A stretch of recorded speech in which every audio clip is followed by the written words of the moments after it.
This is the Lawrence County SportsNet, powered by LCAP. Gold heading back to Lawrence County. Your home for the County of Champions. Can you say 3P? Union Scotties, WPIAL champions. The New Shannock Lancers are WPIAL Class 2A state champions once again. Swing and a miss. The Union Scotties. It's double gold for the County of Champions. Wilmington, your District 10 1A champ. Makes the catch. That will do it. Mohawk, back to back. Go celebrate. The top local athletes and the top sports moments all featured here, live or archived at lcsportsnet.com. There he is. Left corner for three. He's the now all-time leading scorer. Palmer McCain makes the catch. Somehow the adjustment, and he is going to take it to the house. His Monitis works through Rinson. Has a chance. Score! Off the tip of the glove of the first baseman, Benedict. Actually recovered. And did they get her? They did! He is wide open. Dave McKnight gets the touchdown. Featuring over 100 broadcasts of county events in over a dozen sports. Your voice for Lawrence County sports. The gold ball headed home to Newcastle. This is the Lawrence County SportsNet.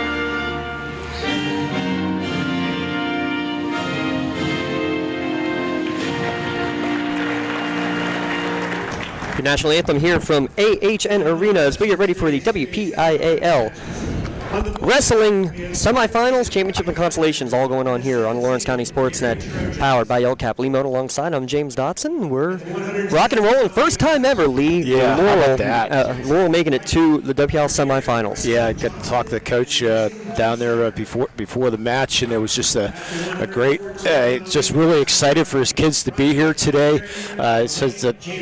He said, you never know. I mean, they're definitely the underdog coming into this today, but he says, you never know. I mean, any quick second, you get that quick move, you can get a surprise pin, get momentum going, you never know what might happen. But they're just thrilled to have a chance to be able to do it. And with that, too, also a first time in program history, Lee, a trip to states as well. Yeah, how about that? They qualify the top four in the state of Pennsylvania, so they'll be on the road for the first round probably, but still, it's just an exciting time for Laurel Wrestling. Yeah, it really is. As we get ready for today's matches, there will be two matches going up at the same time. The other semifinal between McGuffey and Derry. Laurel had fought against Derry earlier this season, Lee, so a little familiar opponent there, but at the same time, they were kind of nice and hoping that they would be opposite of Derry just to give a chance against somebody else here in the semifinals if they got that far, which they haven't. But you got to go against the top seed Burrell Bucs, who have many 100-win careers on their roster. It is insane, and just looking at that, they got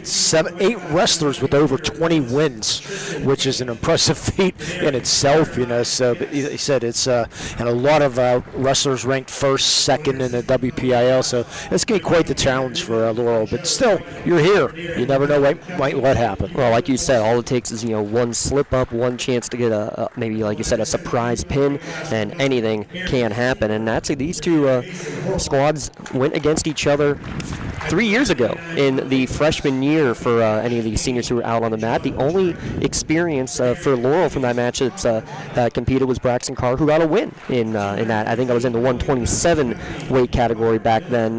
Now he's wrestling in the 160 range, but still, just it shows the growth over the years, obviously. Yeah, but hey, you got somebody who can say, hey, we've gone against this team. Yeah. I've beaten these teams before. Yeah, so sometimes it's nice to see the growth come in the 30 pounds.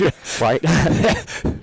But like you said, the experience, not a lot of experience, but he can use that as a motivation for sure. Let's turn over to our PA announcer for the starting lineups, our crane room starting lineups here for the Laurel against Burrell match. Levi Spear and Carl Thomas. At the 114-pound weight class for Laurel, Jack Kondrasak. At the 121-pound weight class for Laurel, Raymond Conan. For Burrell, Odin Diaz, Tyler Jacobs. At the 127-pound weight class for Burrell, Cameron Baker. At the 133-pound weight class for Laurel, Jack Rest. For Burrell, Jacob Stewart and Carter Thomas. At the 145-pound weight class for Laurel, Josh Sherman. For Burrell, Julian Bertucci. At the 152-pound weight class for Laurel, Dalton Harvey and Ashton Main. At the 160-pound weight class for Laurel, Braxton Carr. For Burrell, Caden Crawford and Dylan Sanchez. Sorry, at the 145-pound weight class for Burrell is Julian Bertucci and Gavin Shook. At the 152-pound weight class is Liam Jones. At the 172-pound weight class for Laurel, Nathan Hill and Dominic Willis. For Burrell, Ben Catullo. The 189-pound weight class for Laurel, Alex Medved and Jack Miles. For Burrell, Braden Tonelli. At the 215-pound weight class for Laurel, Colton Carlson and Jackson McVicker. For Burrell, Aiden Coon. And at the 285-pound weight class for Laurel, Caden Gnarly, Carter Pulliam, Gavin Webb, and Casey William. For Burrell, Joe Martin and Logan Shank. Ladies and gentlemen, the matches will start at the 107-pound weight class. And the referees for today's matches are Anthony Clark, Kirk Kesnick, Heath Graff, and Andrew Wright. Enjoy the match. So there you are, your Green Room starting lineups. And we're going to have to pay attention, too, to the PA announcer if we can for which wrestlers are coming out, because it's kind of the microphone a little muffled, so we're going to have to really try to pay close attention, because unfortunately wrestlers don't have names in the back of their singlets. So we have to, and the flip of the coin is so important. I did not see who won that flip. I believe Burrell won the flip of the coin, which gives them the choice of who to send out first. So sometimes that will determine, hey, they know what matchups are coming, so maybe, hey, I'm going to bump this guy up, I'm going to do this or not. We know we're going to have a forfeit to start, though, in the 107, as Laurel without anybody in the 107 weight classification, so we will bump straight up to the 114, Lee. So unfortunately the unofficial victory here for probably Levi Spear, I would assume that is. See if our... Blue man at the 114-pound weight class, for McGuffey, Blake Jameson, and Derry, Patrick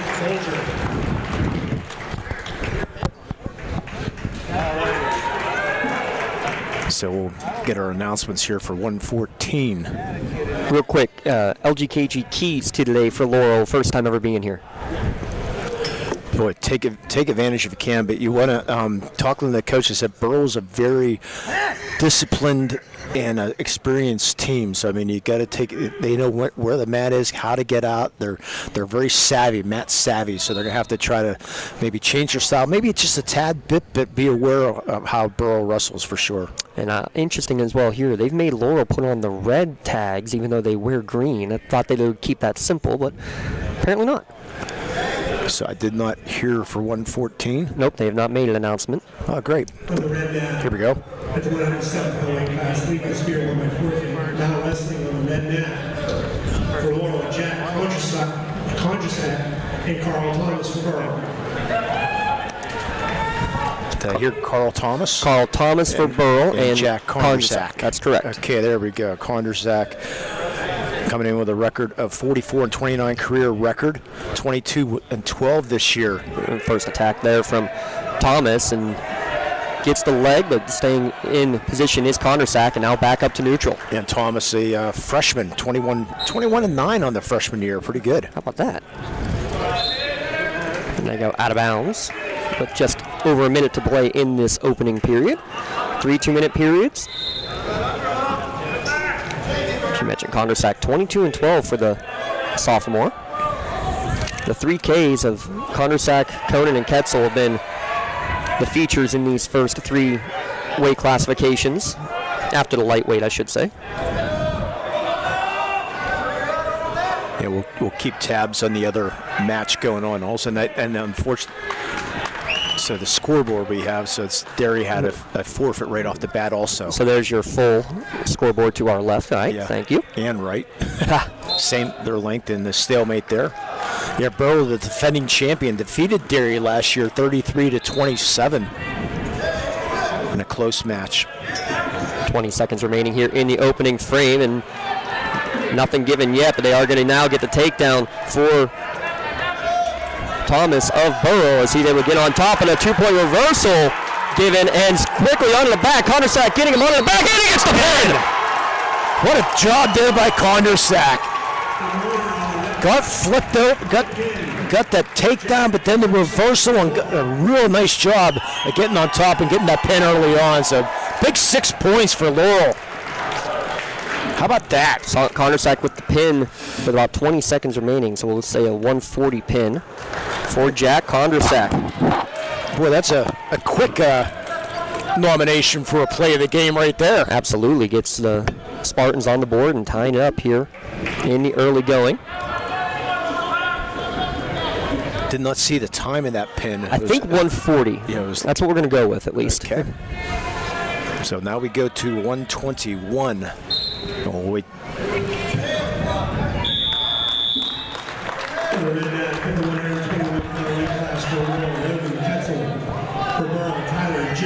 So Logan Ketzel going for Laurel. So Tyler Jacobs was listed at 127 going against Logan Ketzel.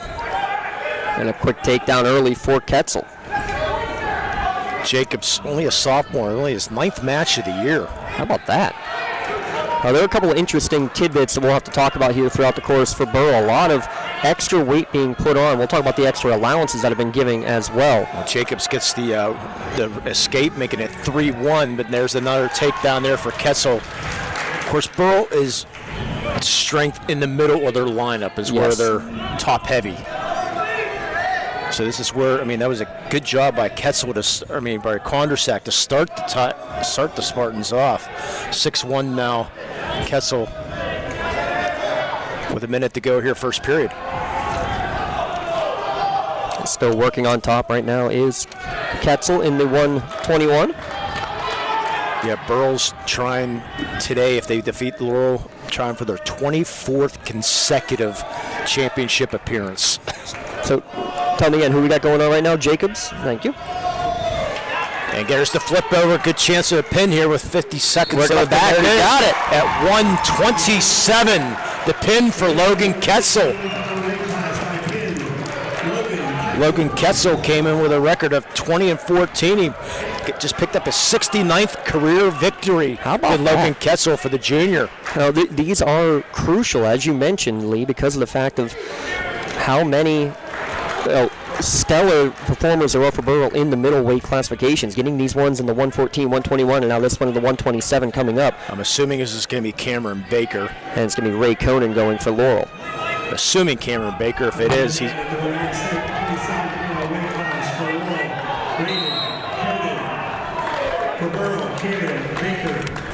Yeah, Cameron Baker ranked first in the WPIAL, 137 victories, career victories for Cameron Baker. So this is going to be a tough match here. On Ray Conan. You said Ray Conan? Okay. A 9-8 record, and immediately the number one ranked.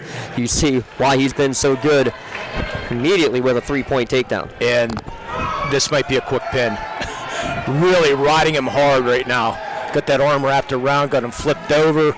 Back point's coming. Already got the near fall. He's going to get a full 4 on the near fall. Good job by Conan fighting off, trying to stay up, but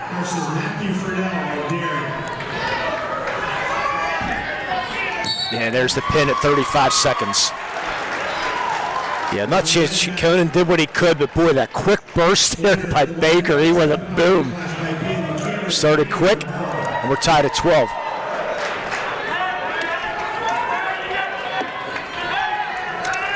Yeah, things move quick here. Oh, yes. Well, especially when we're getting forfeits and 3 pins in our matches here so far as we move up to the 133 weight class, Lee.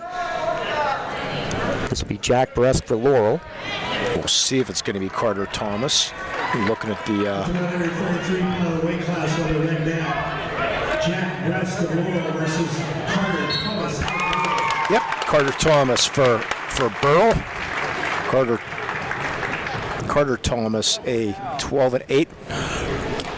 Finished second in the WPIAL Diddy last year, 75 career victories. Jack Brest, a sophomore, as we're underway here in the 133, and a quick takedown for Burrell's Thomas. And again, this is what we're afraid of, getting it right in this middle of the lineup where Burrell is so strong. Laurel top heavy, pun intended, with the heavyweights. 5 seniors in the 5 upper weight classes. But if you can get down to that far within striking distance, that's the key. So key to these Laurel rushers that they can, even if you get beat, only give up 3 points or 4 points and not get that pin. Right, exactly, and that was kind of key in the middle matches in Laurel's quarterfinal victory against Jefferson Morgan. They gave up a couple of wins, but didn't give up many pins. A couple of decisions, a major fall and a tech fall. There's still 3-0, a minute 12 to go here. It's a good job right now by Brest. He's fighting off as Thomas on top, trying to work, trying to get him flipped, trying to get that arm bar going. Cannot do it. And Jack Brest was one of those who had a couple of close decisions. They didn't go his way, but at least he was avoiding the 6 points going against him. And a good job to wrap that left arm there by Thomas, but Brest hanging tight on the bottom. Yeah, still got 45 seconds. Boy, these Burrell, you've seen these first 4 Burrell wrestlers so aggressive. Oh, aggressive, but I mean, it's the pedigree. It's been a program that has been impressive for years. Still trying to fight and get that arm free as Brest. He's able to get to his legs, and he is going to get the escape. How about that? Oh, big job there. Back to neutral with 30 seconds remaining. Let's see if he can get out of the first period trailing 3-1. And again, fighting for the takedown and able to get him down, but not in the attacking position is Thomas. So yeah, one knee. Got him down to one knee, but back up on his feet. Yeah, you got to get the takedown and get position on top on the hips with 10 seconds now remaining in the period. Freshman looking good.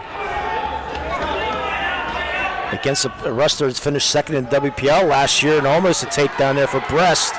Winning a shot, and that's the end of the first period. Good first period. It's only trailing 3-1. This second period is going to be brought to you by the attorneys at Parada, Jones, and McCree. Excellence is our guarantee. Good excellence for the sophomore member, Jack Brest. Oh, that's right. Sorry about that. Yep, I knew we would.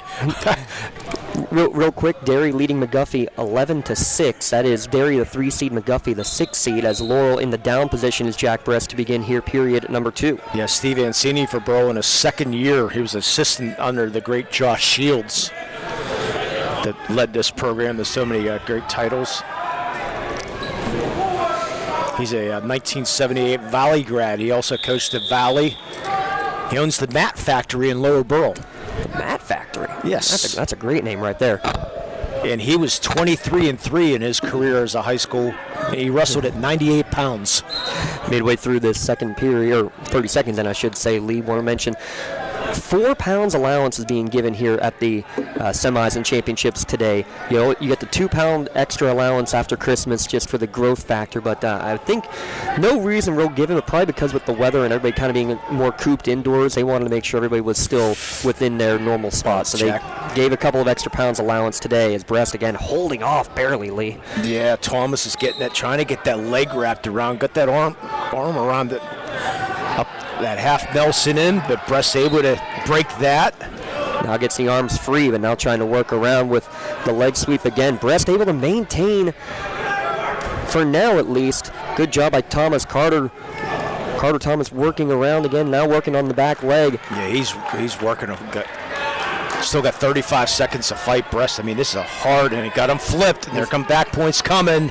A near fall, and Brest nearly gets the reversal, but he does escape away from that, and he does get the reversal. Let's see if they gave any back point. They did give 4 back points, but surprised 4 for the reversal. Surprised 4. It felt like a pretty quick 4. Nonetheless, it is. I was expecting 2, not 4. So 7-3. But now it's Brest who's working on top. 10 seconds remaining here in the period. He's trying to get him flipped. Good hold off by Thomas. As time winding down in the period, that's how the second period will come to an end. But again, good fight from Jack Brest. She gave up 4, but she got 2 of them right back. And that gets Laurel faithful to their feet momentarily. Boy, that was a big moment there because it sure looked like he was a possibility getting pinned. He was in bad shape there, but somehow got that reversal, and he's going to start on the offensive position. He'll start in the up position to start period number 3. This third period is going to be brought to you by UPMC. UPMC is Lawrence and Mercer County's local choice for advanced orthopedic care, getting you back on your feet faster at upmc.com. And Thomas was he was up on his feet, but he couldn't get loose. His Brest puts him right back down. Gets him right back now in the top position. We're going to have a whistle and potentially dangerous. And it's going to be a point. It's going to give a penalty there, a point. Got him in a full Nelson. And you cannot allow full Nelsons. They're not allowed in wrestling, unfortunately. Or fortunately, however you want to look at it. Right.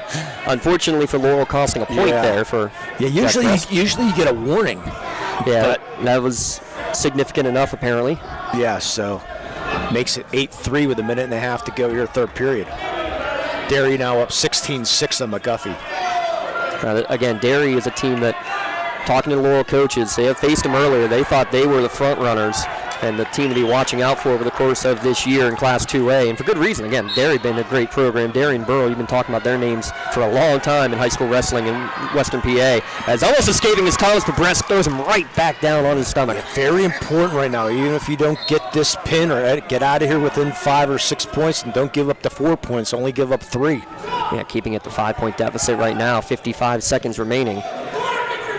I mean, you're always looking for victory, but as a team, you're looking for more team points right now. Yeah, and again, same story as Thomas able to get to his feet, but Brest again just brings him right back down to the mat, so no points awarded. You can't get any offense going, trying to get those arms wrapped around, trying to get that arm bar going, but Thomas playing good defensively, but Brest again just maintaining his play on top, and now able to get the other way and get the reversal is Thompson straight onto the back points. Brest so slippery down there, able to get off of the back. Very important, no back points. You get 15 seconds to hold on. They only give up 3 instead of 4. 10-3 now your score, though, after the 2-point reversal. They're trying to work his way for more back points with 3 seconds left, and they will get a near fall. How many points will they get? They gave them 2. That's bad. So that's going to be a major decision. Yeah, it gave up 4 points. That was so close to only giving up 3, but nonetheless, it's a 4-point victory. Good fight, though, by Jack Brest. So by decision, Carter Thomas gets the win. Gotta be, even though, I mean, you lost, you got to be very happy with that match there by Brest. We'll move up to the 139 after that. Only a 3-point decision they gave, Lee. That unless they didn't count the 4 points, unless those back points didn't count. Yeah, I thought that should have been worth 4 as well, so we'll keep your eye on that. I mean, they were. I saw them signal 3 points at the end, so the final score was definitely 12-3, but they've only put on the board a 3-point decision, and now I didn't hear who was fighting here for. I'm assuming Brew and Stewart. Stewart? I'm assuming Jacob Stewart. All right, we'll go with that unless we hear otherwise. Let me see, 139. Yeah, Jacob Stewart, a senior, 28-3. Oops. Is Jacob Stewart, yep. Carter Thomas just wrestled, so he's the only one that could wrestle. Yeah, so it's going to be Jacob Stewart, we believe, here at the.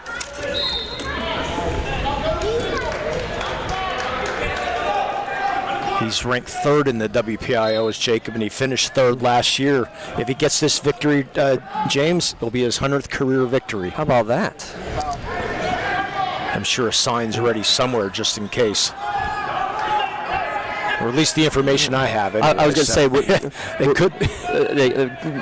Sometimes the first round don't get fully input in time. Yeah, as far as I could, the information I have, it should be his 100th. I mean, hopefully he's not going to get it. I was going to say, since we're in Lawrence County here, we can say that. Landon Heath of Jefferson Morgan had that opportunity in the quarterfinals against Casey Wilson in the final match in that quarterfinal match. They just updated the score. Did they? Okay. Yeah. That looks better. Yes. Well, no, it doesn't. But it's correct. Looks correct. Correct is always better, at least. 16-12. Down to 50 seconds remaining here in the first period here between Stewart and Brewer. A stall warning given against Brewer here. Interesting. You're allowed one stall, then the next one.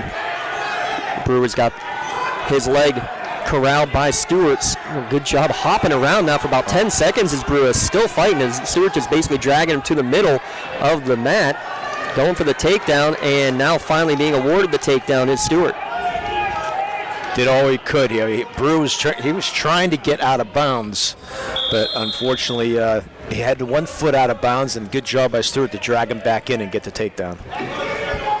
So Jacob Stewart with 3 points now riding on top, as that's going to ride out the opening period here in the 139 weight classification. The manager Alexis Archer Brewer, his sister, what a great wrestler at Laurel over the years. Absolutely. At the Uville, doing her wrestling career. Not the U, Duville. Yeah, Duville. We'll give a shout out to Grant McKay. He wrestled against Burrell 4 years ago. He's still wrestling in the collegiate ranks. You got Mitch Miles in attendance here today. The middle child, Abby Miles, now wrestling at Northern Michigan, or just Northern as they call it, up in the UP. You can only imagine how cold it is up there. No. So Brewer starts in the offense, and good escape there by Stewart, make it 3-0.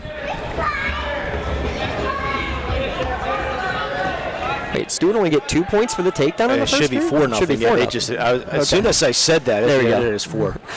Well, it is cold, so the scoreboards maybe they're trying to catch up like we are. He's right to the takedown is Stewart, and Brewer to his back. He's going to get near fall points, arching the back, doing everything he can to keep the shoulders off. That's going to hurt. I don't know how they can do that, but still maintaining. And now trying to work that right arm and work the shoulders back over. Still fighting his Brewer, now able to get to his stomach, but it's going to be 4 near fall.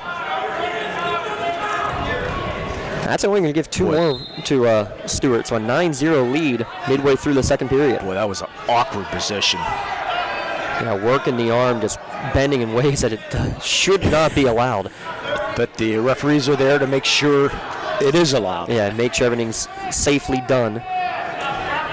Yeah, 2 referees working out here. I mean, you get the one that's in charge and the one just making sure, and then more back points, and the pin coming at 3:25 of the second. 1:25 of the first period.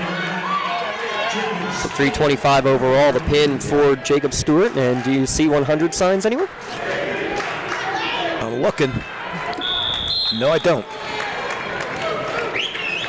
No celebration anywhere in the back. Yeah, I'm wondering if they just didn't update one of the matches from the semis. Yeah. Or from the quarterfinals, excuse me. Yeah.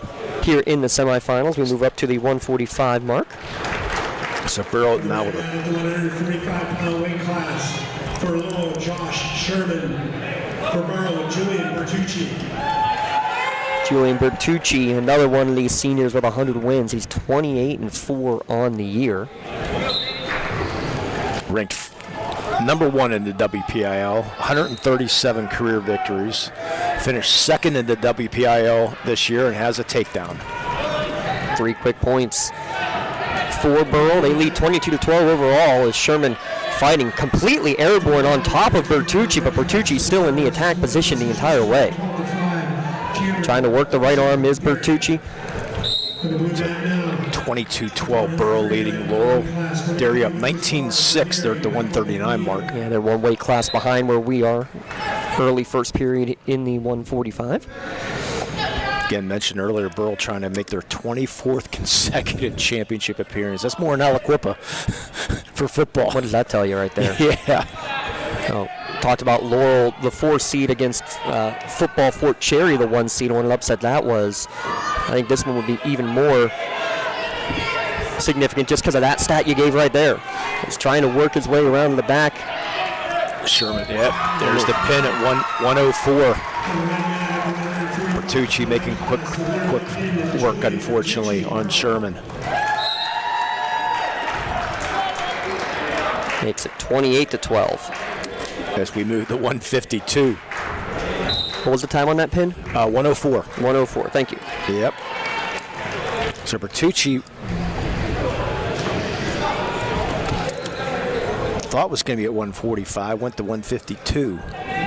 Bertucci went to 140. So Bertucci went early, yeah. So Bertucci was able to go a weight class lower than what he has a lot this year. He's now at 152. Ashton Main going for Laurel. Liam Jones will be it for Burrell. And this is where that 4-pound allowance may have helped. How about that? Ashton Main used to just wearing the green. He went to pick up the wrong green straps. Yeah, Jones, only a sophomore, 16-6. Ashton Main, a junior, at 13-8. So 2 fairly new wrestlers. Yeah, and a quick takedown for Jones immediately gets on top of Ashton Main. So a couple young guys going at it here at the 152 mark. So Burrell now 28-12.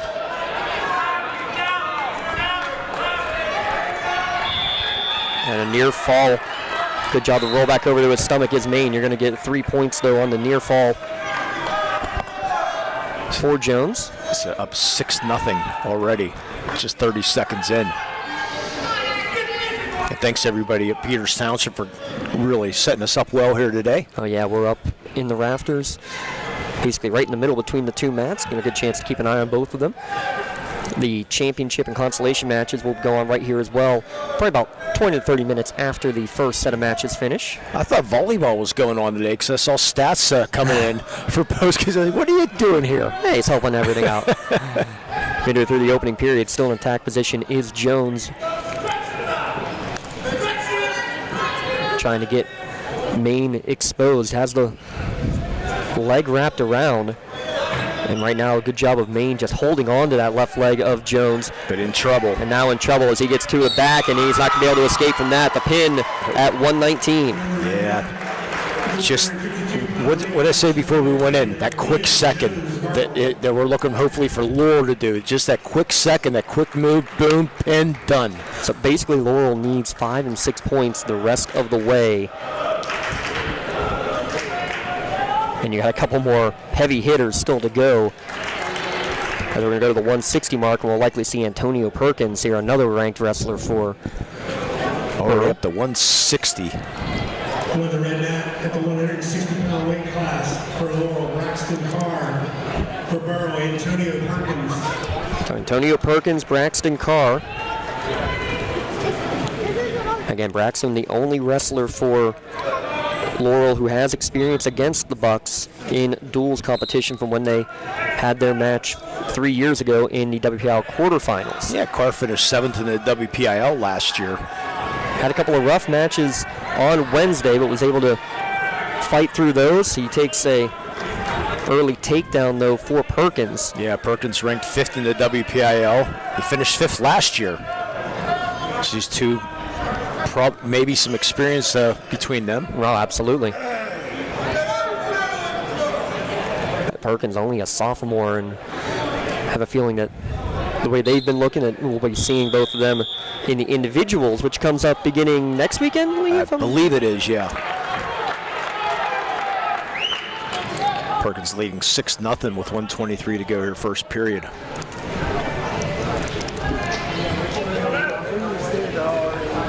And a false caution start there on Laurel. Just a warning, but happens again, then it would cost points. Still in the 139 weight classification in the other match, Derry and McGuffey, 19-6 the scores. You get a escape for Carr for a single point, but right back at it is Perkins. Gets the arm locked, gets down to the knees. Still no takedown with no advantage position yet. Both fighters on their knees right now. Perkins on top, but from the front they'll go stalemate. Yep. Yeah, how about this little program though? I mean, 7 out of the last 8 years, they came close to this, and then finally getting over the hump. Now, they had a opportunity a couple of years ago hosting a pair of matches. Were unable to advance out of the quarterfinals though. Perkins with another takedown, making it 9-1. Didn't know wrestlers were so superstitious, though. That when they hosted before, they put the event in the main gymnasium. They normally wrestle in the auxiliary gym, the old gym at Laurel. Guess what? This time, guess where they chose to go? In their traditional spot. How about the reversal for Braxton Carr? Cuts the lead down 9-3. Hey, when you're hosting, you can. It's not. some of the like basketball range, you have to have a certain amount of space, seats, a spectator spot, like 500 or something like that. Hey, who cares? This is what we got. So 9-3 with 5 seconds to go here, first period. Good fight here by Perkins. And he's able to get the escape. 10-10-3 Perkins to the end of 1. Yeah, gets that escape right before the end of the first period. So your second period is going to be brought to you by Axe. Real quick, your door-to-door transportation system open to the public. RideAxeBus.org, taking people to work, play, and anywhere else they want to go. So we doing a shirt for each match? Or are we going to go? For the whole thing. For the whole thing? Okay. Yep, for the entire event. Okay, for the entire event, okay. We will also be, between matches, we will be announcing, Lee, our awards, our LCAP Team of the Month and our Red Zone Athletes of the Month for the month of January. That's your tease. That's our little tease right there, as you call it in the business. As Perkins able to get the escape to start the second period. Back at neutral. Make it 11-3. In terms of the full match, Lee, I mean, Laurel has to win out and win with major decisions to have any opportunity, but we're getting close to tech fall territory. That's another Perkins takedown. Yeah, not looking good right now. We mentioned, I mean, this is where the strength of this Burrell program is, right in the middle. And we knew this was going to be a long shot for the Spartans to begin with. Just, again, Burrell, how many years in a row did you say? 20, looking for number 24 in a row. 24 finals appearances in a row. That's if they get by Laurel, which unheard of. Is looking pretty good right now. Yeah, how about the pressure for Coach Steve Ancini coming in? Said, hey, we've been together in 22 in a row. Just keep the tradition going, okay? Well, when you hire in-house, that tradition sometimes that's the right move. And in this case, it sure is. They're going to let him up. Yeah, they're going to give the escape. 14-4. Carr was a little hesitant to give up the escape there. He wanted to try to go for a reversal, but he'll take the point. But now back at neutral, Perkins working against that leg. Good armbar by Carr to hold him off for now, but I didn't say that. And that's why you let him up. Yep, to get 3 more points. And they're going to let him up again. Yeah, going to try to get the tech fall as a result. So now you're looking for one good move. One more Perkins. takedown. And cannot do it inbounds. But you get that takedown, but you're still looking for that 6 points because even though you get the takedown, it's the continuation of the move. So you can still get that point. You can still get that pin. That's what he's looking for now. Looking for that one shot and try to get a quick pin if he can. Right. You don't want the takedown immediately. You just want to take down straight into a pin. Right. You can tell, and he'll just take it. Yeah. So there's the 5 points, but so the tech fall comes late from Antonio Perkins. With about 17 seconds remaining. Yeah, it was a good job there by Carr. I mean, he did get that takedown, but he ended up on his stomach. There's no chance for him to get that flip and get that extra point if you're looking for a team. But still, 39-12, Burrell leading as we go to 172. So at the 172, we'll see who the Spartans send out. They've had Dom Willis and Nathan Hill working at the 172. Likely we'll see another heavy hitter in Ben Catullo.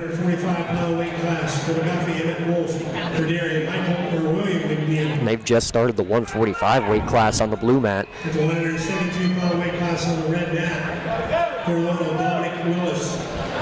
For Burrell, Ben Catullo. So it is Willis against Catullo. Dom Willis coming in with a 12-6 record for the junior. Catullo at 24-8 as we're underway.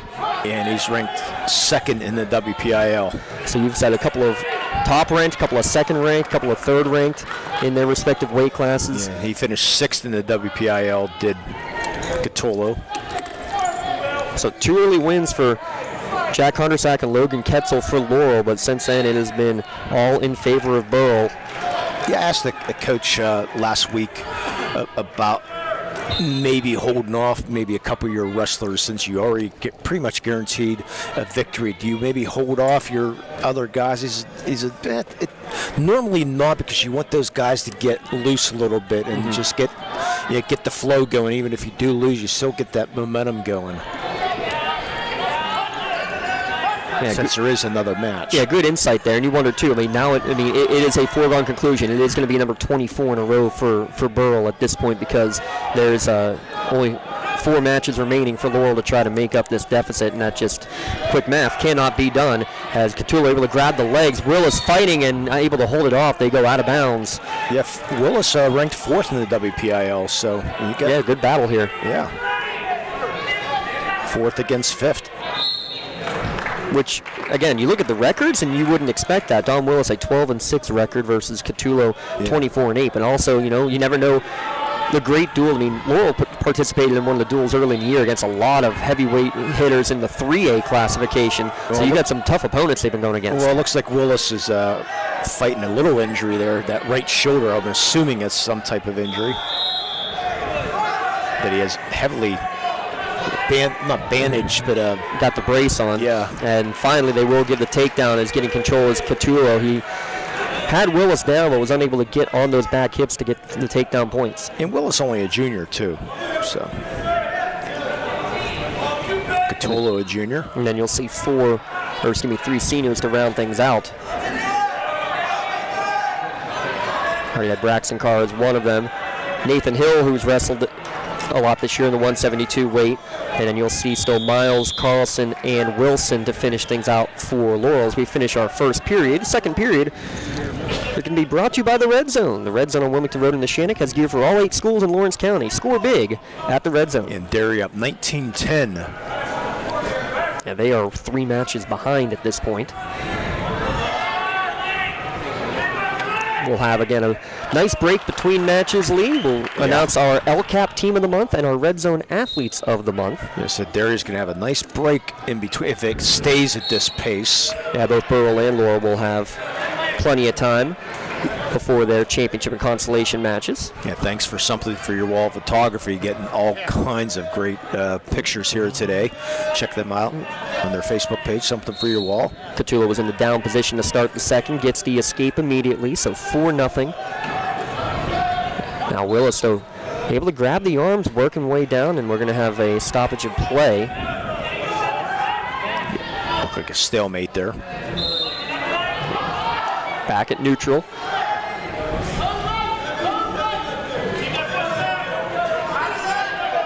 Yeah, perfect facility for this wrestling. They host the volleyball championships here as well, correct? Yes, they do. Yeah, quite familiar with this place. Yeah, minus the long drive, I would come here any day of the week. Oh, without a doubt. Yeah, since I do some work for North Allegheny, I've been here very often. I think this would be the right venue for the basketball championships for the lower classifications. Might be a little tough for 4, 5, and 6A to fit everybody in here, but yeah, you couldn't do it for 4, 5, and 6. I wouldn't think so. So still 50 seconds left here, first period. They've stayed neutral. Now trying to work the takedown, and it's going to be in favor, and a near fall coming for Laurel. As working on top right now is Willis. Can he get on the full back? He does. The pin coming at the 3:25 mark for Dom Willis. Yeah, great job there by Willis getting it done. Got him flipped over and then got him on it. Boy, just really leaned on there and got the pin. So now it's 39-18. And for a second there, it looked like Catullo was the one who was going to be in control. Yeah. As we go to 189. And you'll see Jack Miles for Laurel. And Should be Braden Tanilli, I would expect. Should be. Yeah, they're not. On the red mat at 189-pound weight class for Laurel, Jack Miles. For Burrell, Braden Tanilli. Yep. Tanilli only a junior, 8-13.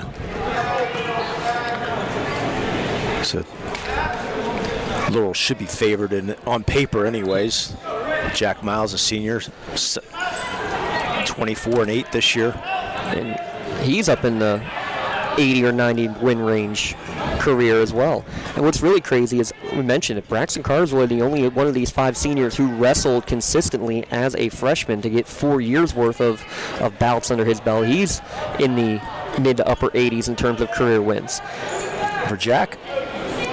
Or for Braxton. Oh, Braxton, I'm sorry. But you know, Jack's getting up there as well. Yeah, he's 71 right now. He's got an outside chance at 80. Yeah, he's going to get the attack, and he's going to get the early takedown. Attacked the leg, almost like a feint, though. Got him off balance and got Tonelli onto the mat.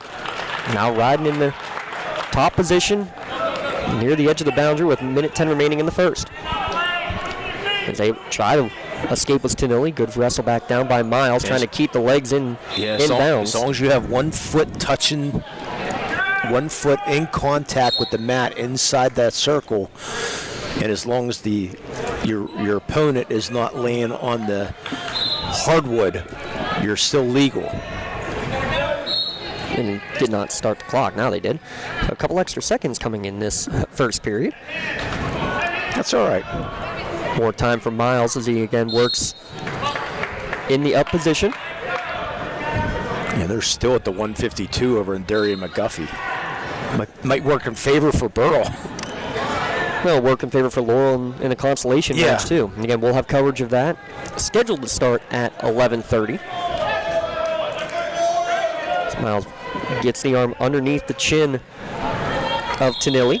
And the 3A championships are going on right after us today too, and a stall warning on Tonelli.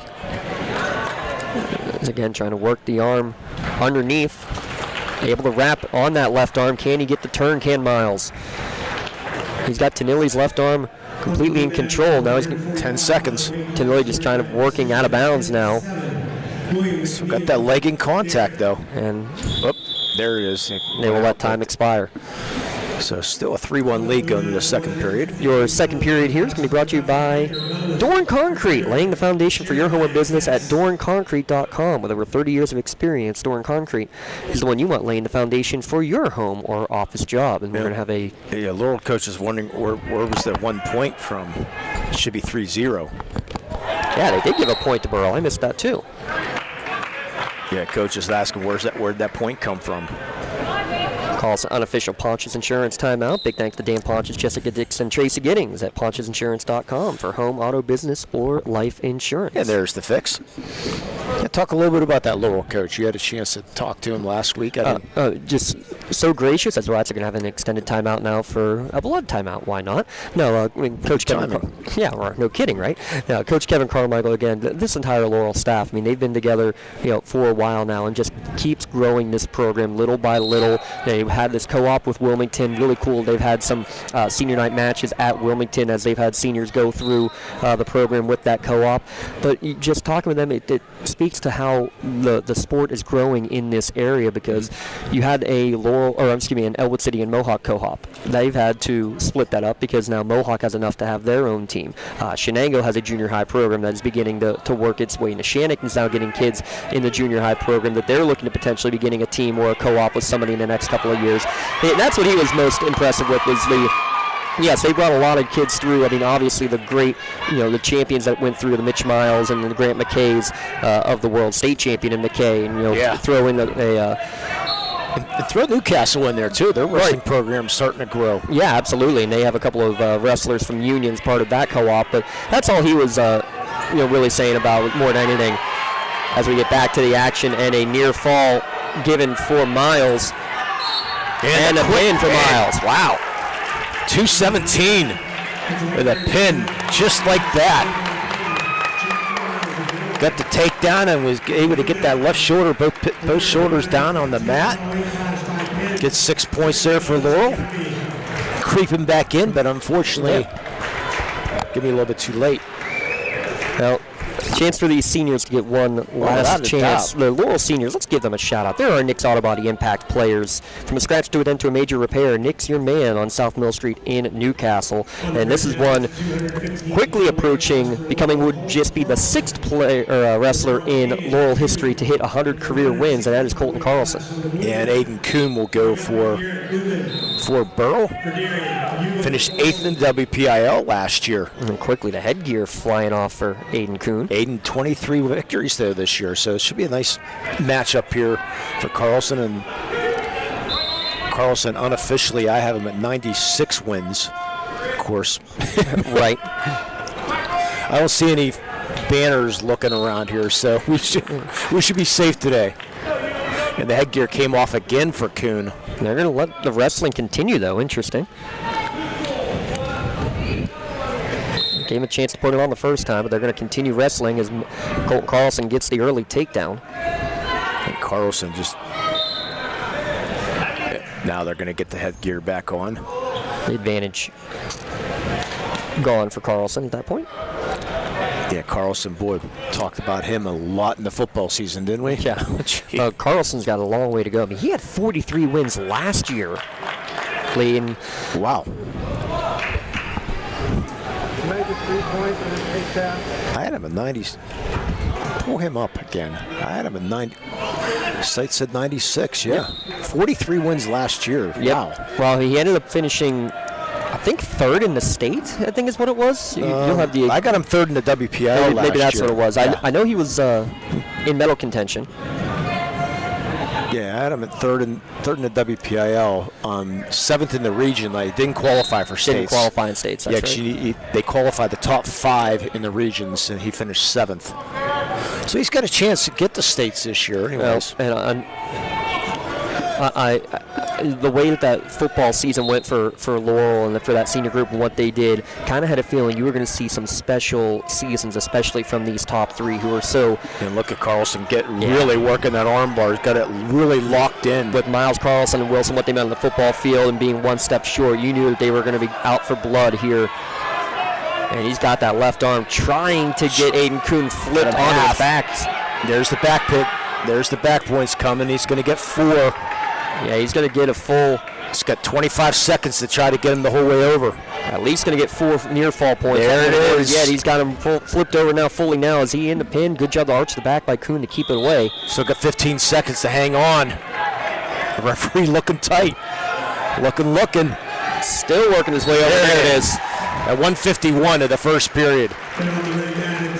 Took a little bit. So 3 straight pins for Willis, Miles, and Carlson.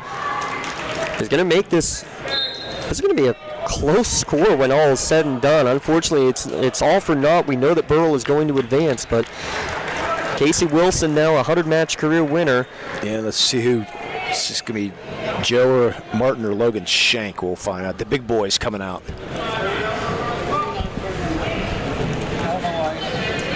Casey Wilson, a front runner. On the red mat at 285-pound weight class for Casey Wilson. It is Martin for Burrell. Joe Martin at 286. Yeah, coming in with a 286 on the weight classification on the weigh-ins. Wilson at 268, so giving up about 18 pounds. What I love, the next match, you're going to see these heavyweights, then we're going to flip to 107. Seeing that the first right. going. And both matches starting at the 107. Both of the Consolation and championship matches will begin at the 114 as they will just progressively move down 1 weight class in each round. Yeah, and Casey ranked 2nd in the WPIAL in the latest rankings. Finished 5th in the WPIAL last year. Still staying neutral here between Martin and Wilson. And Wilson now sweeps in, grabs the right leg of Martin, and he's going to get the takedown. 3 points for Wilson midway through this first period. Hopefully Wilson can get to the states this year. Martin he's a senior with only 7 career matches at 2 and 5. No, Wilson finished 6th in the state finals a year ago. Okay, did not catch that. Thank you. Wilson's got the left arm wrapped of Martin, trying to roll him over. And it's going to just basically do that like he's rolling a rag doll over. He's getting the near fall points immediately. And good job to keep the hips going, and there is the pin. 127. Yeah, just grabbed him by the neck. I love the description there. Just grabbed him by the neck and just grabs like, okay, you're going over. Use that strength. 39-36 final. They made it close. That's how close it was. They just needed one other decision or to have avoided a pin in the middle sections, Lee, and they would have had a chance. It was right there. Look at that. A 3-point differential. 39-36 is your final score. Laurel, it was going to be a long shot, but my goodness. Can you think of it this way? If this is the match that like began at like the 160, can you imagine how big those final matches would have been and how exciting this? It still was exciting, but that's what I mean is like how much more dramatic that could have ended up. And she's the spread would have been, 10, maybe 12? Right. Yeah, I mean, that great effort by Laurel. I mean, you hate to say moral victories, but hey, you got another match coming up, and getting third versus fourth can mean a lot in terms of where you end up in the states coming up here soon as well. Still about 3 matches to go in the other match. Still 3. We're trying to get the update. I didn't see who won that last match. Derry was up 22-16. We'll see if... Yeah, they still have 4 matches to go as ours is concluded. So what we're going to do, Lee, we'll take a quick break. We'll come back. We'll keep you updated as Derry now leads 28-16 with 4 matches to go against McGuffey. We'll take a quick break. We'll come back, and we will announce everything. We'll give you the recap of all the matches, and we'll get you ready for the consolation match coming up between Laurel and the Derry McGuffey loser coming up here in a few moments as well. Thanks for tuning in. It's the WPIAL Wrestling Semifinals here on the Lawrence County SportsNet, powered by LCAP. Cold winds blowing, temperatures dropping, and snow is beginning to fall. And then your furnace goes out. LCAP's LIHEAT Crisis Program is here to help. If your furnace is blowing cold air, not turning on, or not reaching the desired temperature, help is right around the corner, whether it needs fixed or replaced. For information, call the Department of Healthy Homes at 724-656-0090. LCAP's Healthy Home programs are the key to safer living. Thank you for calling Axe. Where can we take you today? To work, to the store, to Grandma's house. Axe can get you there, but it's much more than a ride. It's a joyride. I'm helping people. I'm getting them out of their house. I'm taking them to their doctors, to the grocery store. They say I'm entertaining. Okay, we laugh, we joke, we sing, we tell stories. They're like family to us. Even if it's the same day, to schedule your joyride, call Axe today. Like in sports, it takes a great team to protect you, your family, and your business. MVP Insurance is that team. From home and auto to life and commercial insurance, you can count on us for coverage that adapts to your needs. We're committed to excellence for our clients' experience and in serving our community. It's a winning combination. MVP Insurance. Don't get left on the sidelines. Log on to mvpins.com or call today to get your free quote.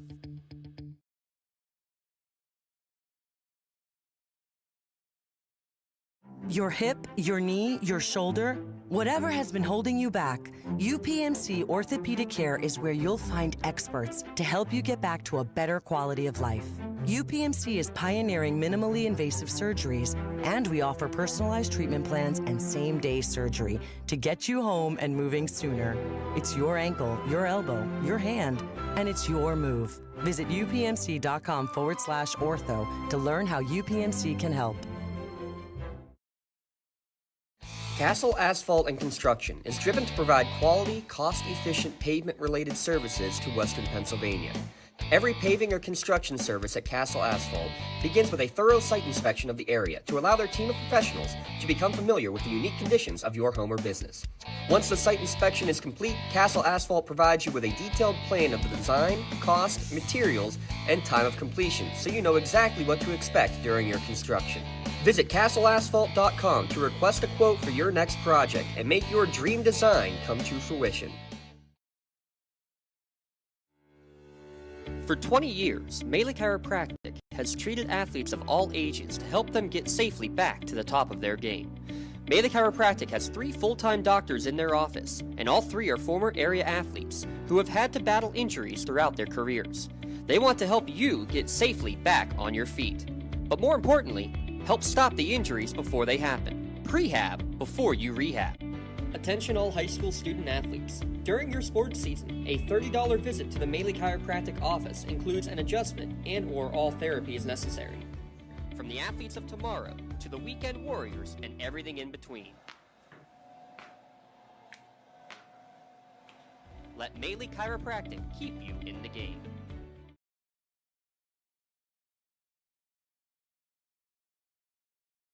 Works in Progress Painting wishes a successful and satisfying season to all the Lawrence County sports teams and athletes. Work hard and bring honor to your team, school, and family in how you play. Joe Wright and his family have been providing painting, window cleaning, and other property services for business and homeowners in the Lawrence County area for over 10 years. Their goal on every project is to provide a meaningful service that honors their customer, God, and their family, and to have fun while doing it. Works in Progress is now booking interior painting projects for both residential and commercial projects. Call Joe today at 724-714-4294 to discuss your next project.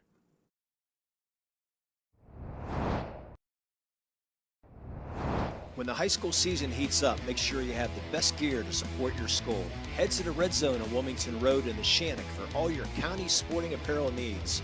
From sporting goods to custom apparel to embroidery and more, the Red Zone has it all. Quality gear for all 8 schools in the County of Champions.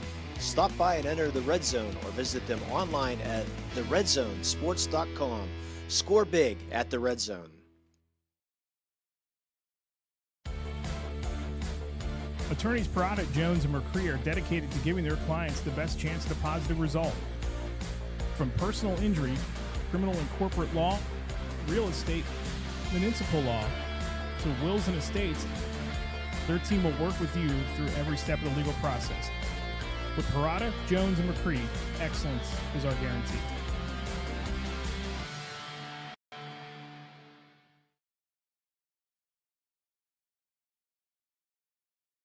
Being the home team, to playing at home.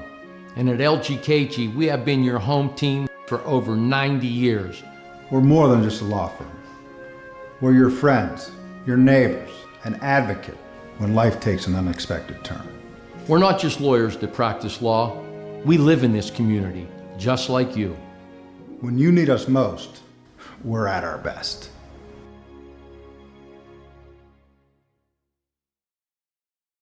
When you're looking for quality concrete services, contact the experienced professionals at Doran Concrete.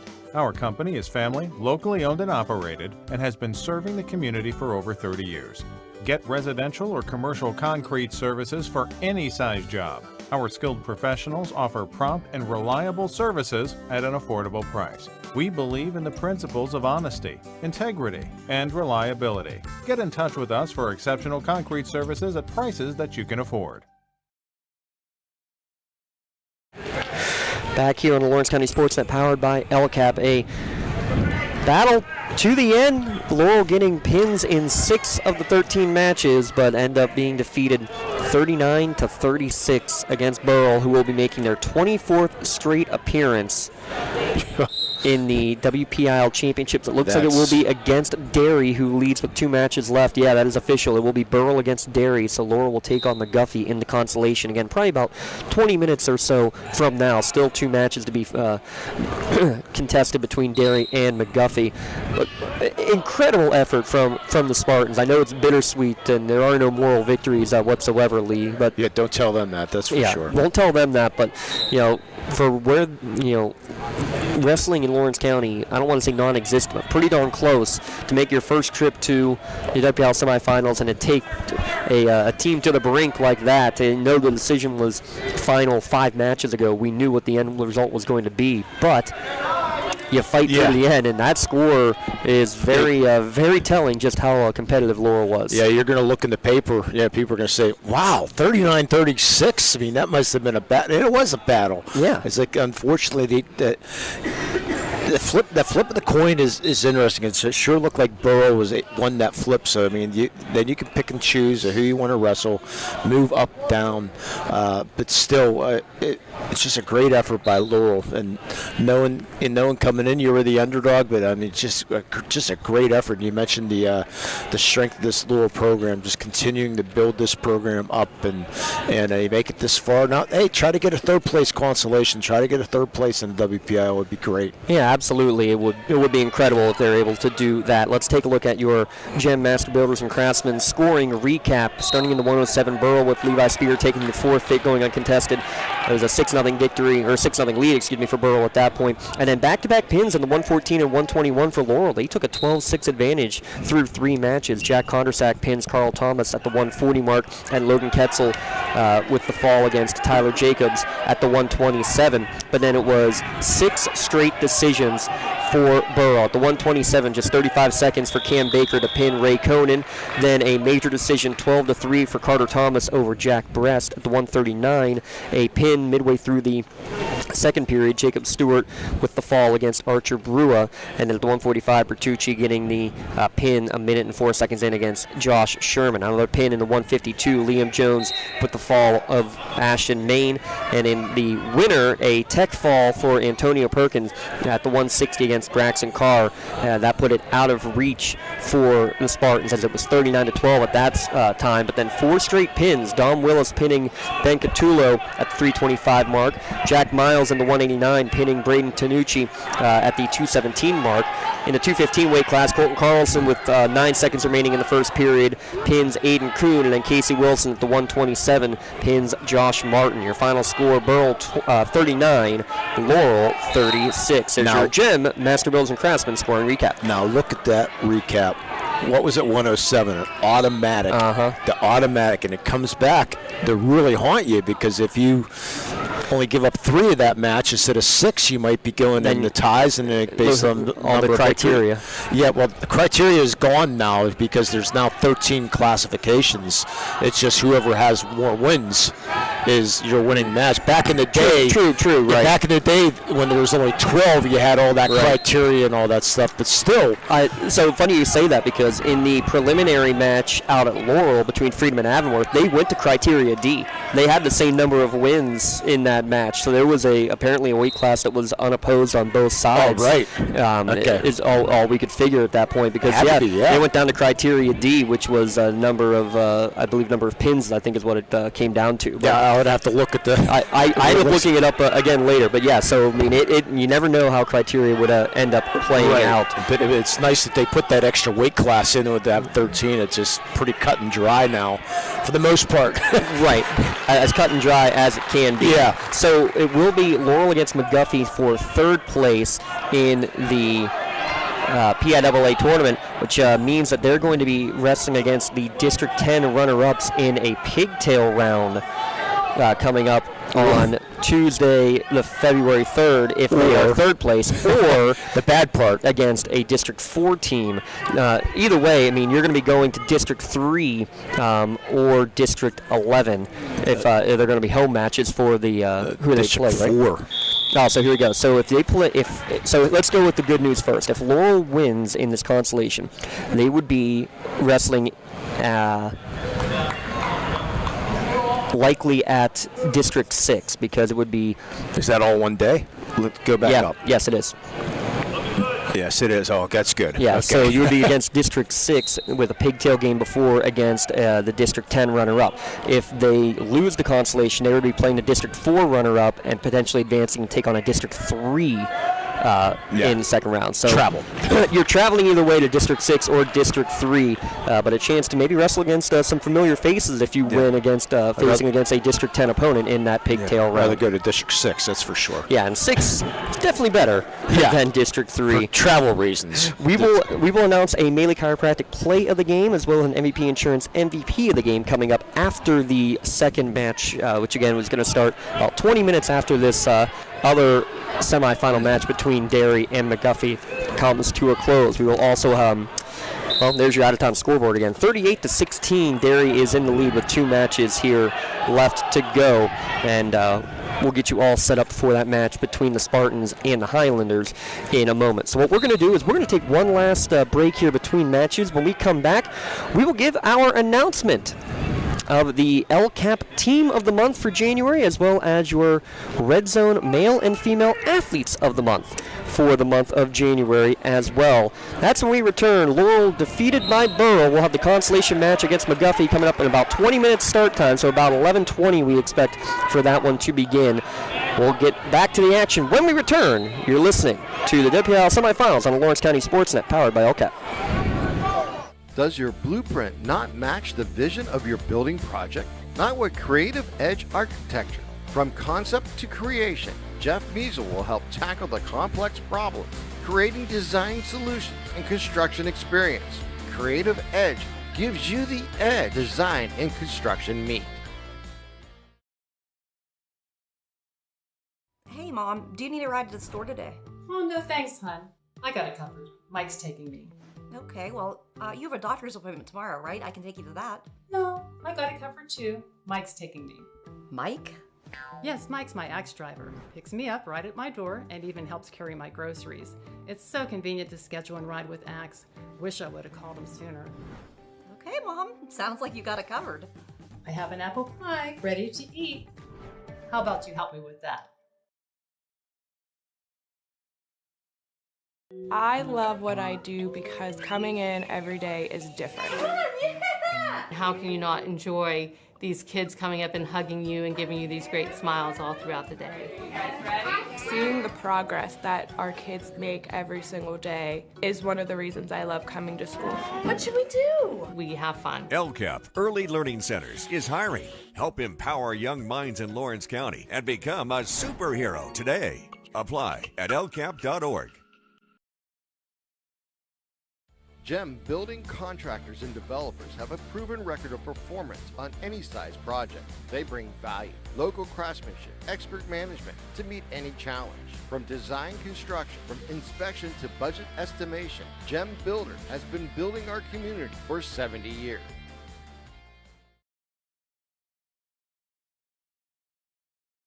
Nick's Auto Body, trust your body in our hands. From a scratch to a dent, to a major repair, Nick's your man. Making your car look as good as new. Nobody does it better than Nick's Auto Body. Trust your body in our hands. Nick's Auto Body. Trust your body in our hands. Whether you're hosting a big party, it's family dinner night, or you just need a place to go and watch the big game, the Crane Room Grill is the place to be. Need that something special for your upcoming event? Ask about the CR Brewing Company's custom brewing options to give your big day that personalized touch that your guests will never forget. Visit craneroom.com to see their full menu, or call in your takeout order now at 724-656-1553. The Crane Room Grill and CR Brewing Company, a winning combination. When it comes to protecting those you love, the businesses you've built, or the things you've earned, you need someone you can trust. Who better to protect your interests than a local insurance agent? Pontius Insurance is a team of local agents helping local residents in Lawrence County and surrounding areas, specializing in auto, home, business, and life insurance. Come see Dan Pontius, Jessica Dix, and Tracy Giddings, and the rest of the team at Pontius Insurance, and receive the personalized service you deserve. Tonight, someone is cold, hungry, and forgotten. At City Rescue Mission, we're more than a shelter. We're a bright beacon of light in our community, serving those in need to make our community stronger and healthier. We offer real help and real hope, and that hope is Jesus. We serve him by serving others in love, grace, mercy, and compassion. But we can't do it without you. Be the reason someone's story is rewritten in Christ. Give today at cityrescuemission.org.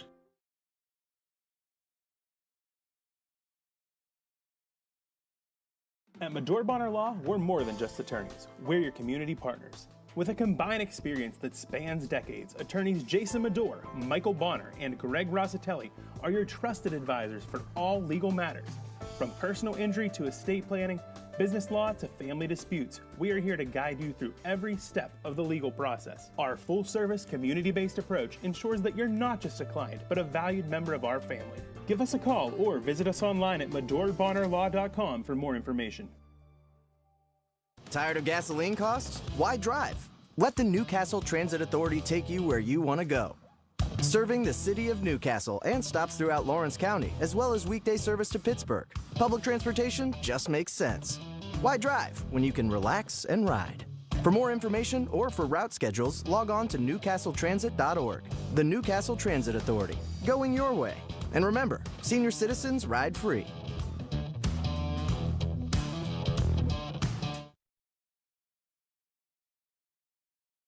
Celebrating 25 years of the best coverage of high school sports in Western Pennsylvania. This is the Trib Live High School Sports Network, covering 140 schools throughout all 3 sports seasons. Trib HSSN is always there. On tribhssn.triblive.com, you'll find live and archive broadcasts, scores, standings, news, and so much more. The Trib Live High School Sports Network, broadcasting high school sports in Western Pennsylvania for 25 years. Just like going to the doctor, our homes need a checkup too. If your home is not properly weatherized, you could be at risk for symptoms that cause unhealthy ailments and higher utility bills. The Weatherization Assistance Program is the key to reducing utility costs and increasing comfort in your home. Services include an in-home energy audit to inspect your furnace and hot water tank, check for air sealing around windows and doors, and ensure adequate insulation and ventilation. Learn more at lcap.org or call the Department of Healthy Homes to get your checkup today. Contractors, the Department of Healthy Homes needs you. From small to large residential projects, you can help families live safer and healthier with the quality work you do. It's rewarding in more ways than one. Call LCAP's Department of Healthy Homes today. Back here at AHN Arena in Peters Township for the WPIAL Wrestling Semifinals and Championships on Lawrence County SportsNet, powered by LCAP. A Burrell victory, 39-36, to wrap up the semifinals. On the other side, it was a 48-16 win for Derry over McGuffey. So for the second straight year, it's the Trojans defeating the Highlanders. So it also means for the second straight year, we have a playoff matchup between Laurel and McGuffey, as the Highlanders defeated Laurel at home in the quarterfinals a year ago. The consolation match they just announced will begin at the same time with the championship match at 11:30 coming up here, Lee. So one final time, just thoughts on Laurel making it close there against the Bucs in the semifinal match. You got to go recruiting for a 107-pounder next year. Oh, right. Because, I mean, that comes back to haunt you, unfortunately, giving up 6 points. Because, I mean, if you have somebody at 107 and you get a pin there or points there, it might have been a different factor. But still, it was just a great performance by Laurel. You got to be, I said, we don't like moral victories, but it's definitely a moral victory for sure for Laurel. This is a great effort for sure. We knew Burrell going in that middle class range, and Laurel was top heavy at the end there. So, but it went not as scripted, but still, I mean, great performance by Laurel. You nothing to hang your head about for sure.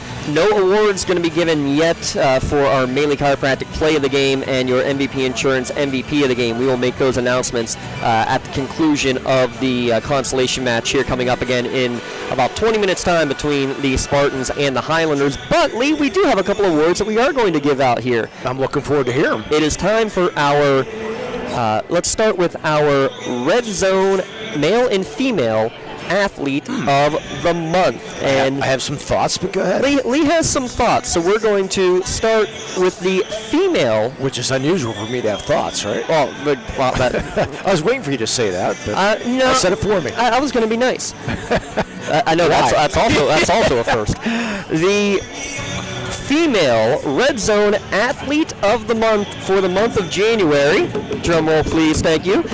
Wilmington's Reese Bruckner, the leading scorer right now in Lawrence County's girls, averaging 16 points a game, also approaching 1,000 career points. How about that Wilmington team? They've been red hot. The one overtime loss to Kennedy Catholic, which, they've won 93 straight region games in a row as their only loss. They have a big section game about to begin in a couple hours as well for the Wilmington Greyhounds to make up from earlier this week. But Reese Bruckner been a very bright spot on a very well-rounded team, but she has come a long way even from last year, taking another step forward. Reese Bruckner for Wilmington is our Red Zone Female Athlete of the Month. The Red Zone will be providing a T-shirt to Reese in honor of being the Red Zone Athlete of the Month. Congratulations and best of luck to Reese Bruckner, the female Red Zone Athlete of the Month for the month of January. I got a chance to see her play just the other day, so really impressive. A great job, and that team ranked 5th in the state still,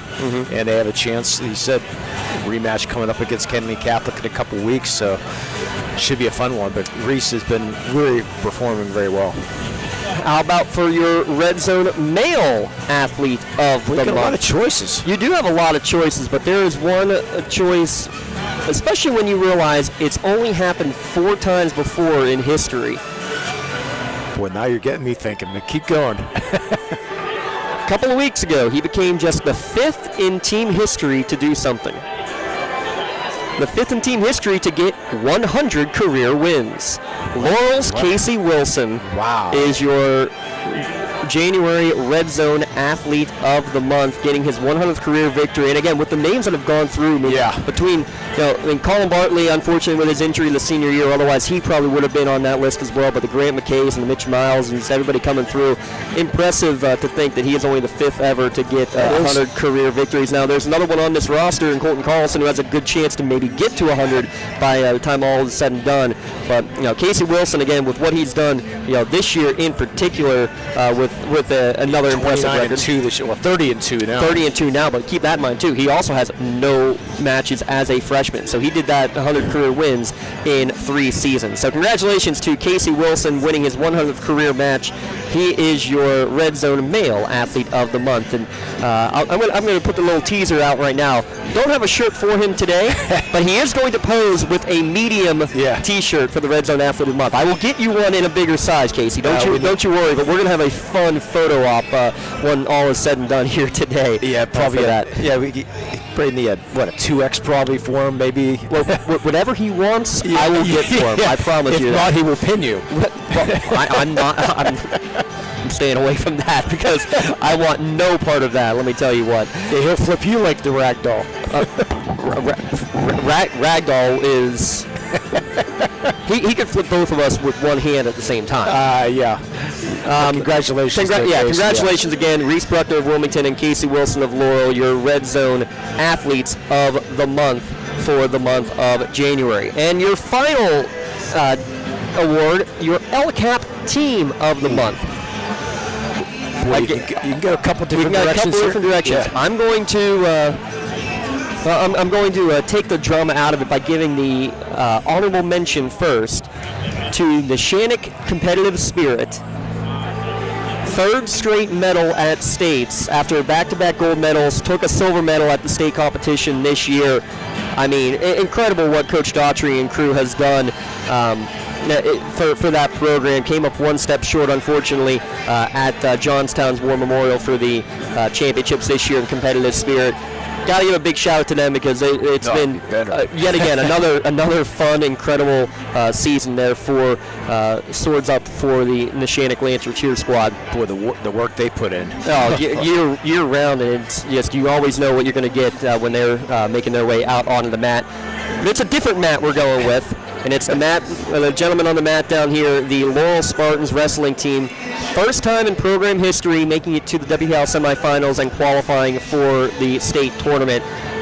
When you can, again, take a program and do something that has never been done before, that carries a lot of weight in our mind with our committee as we do this little kind of voting within in terms of talking about these award winners. And this was one that you could have easily made the case either way, but what this Laurel program has done and the support they've gotten, and I look at the depth of this team that they have too, because you're losing 5 seniors in the 5 weight classes, but you have replacements that are quality replacements that are going to be coming up next year as well, immediately into the lineup. And that's how you build a program right there, from the bottom up. You start in the junior high ranks, the 5th and 6th graders, and go from there. And it's to continue to build and continue to teach and learn, and you go into the varsity program. So looking forward to that. But they still have some work to do as this Laurel team. But you got the team of the month though, so can't complain there. So hopefully they'll be able to make some noise at states for sure. Congratulations to your LCAP Team of the Month for the month of January, the Laurel wrestling team, and best of luck here in the Consolations and in the state tournament coming up as well. Again, they will take place.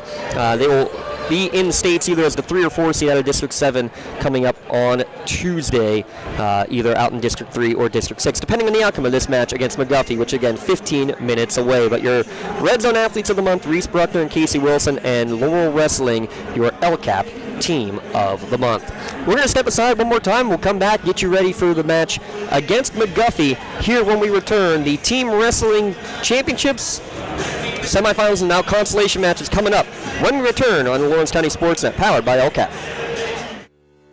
For 20 years, Melee Chiropractic has treated athletes of all ages to help them get safely back to the top of their game.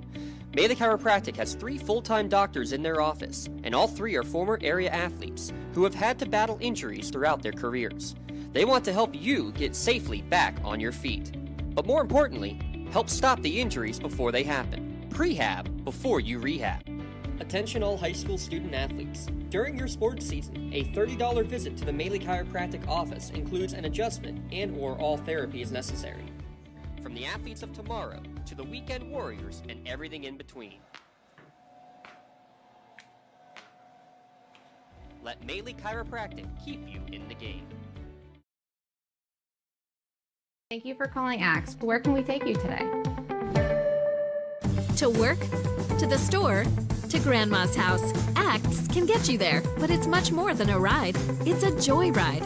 I'm helping people. I'm getting them out of their house. I'm taking them to their doctors, to the grocery store. They say I'm entertaining. Okay, we laugh, we joke, we sing, we tell stories. They're like family to us. Even if it's the same day, to schedule your joyride, call Axe today. Your hip, your knee, your shoulder, whatever has been holding you back, UPMC Orthopedic Care is where you'll find experts to help you get back to a better quality of life. UPMC is pioneering minimally invasive surgeries, and we offer personalized treatment plans and same-day surgery to get you home and moving sooner. It's your ankle, your elbow, your hand, and it's your move. Visit upmc.com/ortho to learn how UPMC can help.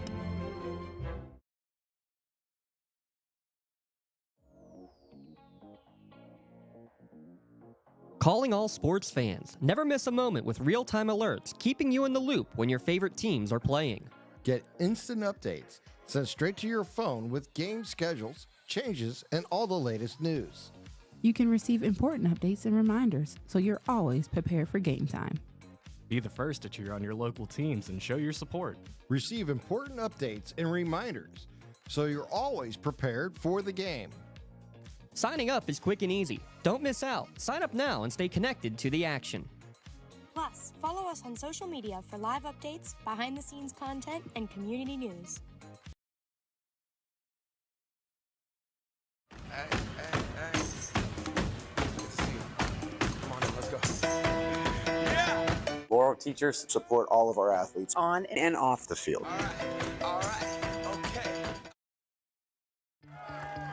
Like in sports, it takes a great team to protect you, your family, and your business. MVP Insurance is that team. From home and auto to life and commercial insurance, you can count on us for coverage that adapts to your needs. We're committed to excellence for our clients' experience and in serving our community. It's a winning combination. MVP Insurance. Don't get left on the sidelines. Log on to mvpins.com or call today to get your free quote.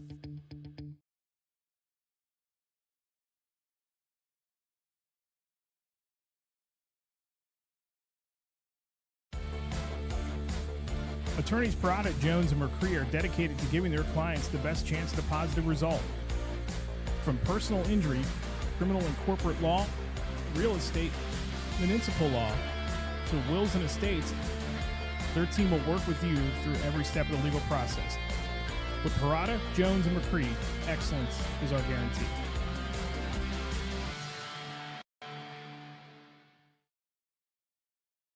Works in Progress Painting wishes a successful and satisfying season to all the Lawrence County sports teams and athletes. Work hard and bring honor to your team, school, and family in how you play. Joe Wright and his family have been providing painting, window cleaning, and other property services for business and homeowners in the Lawrence County area for over 10 years. Their goal on every project is to provide a meaningful service that honors their customer, God, and their family, and to have fun while doing it.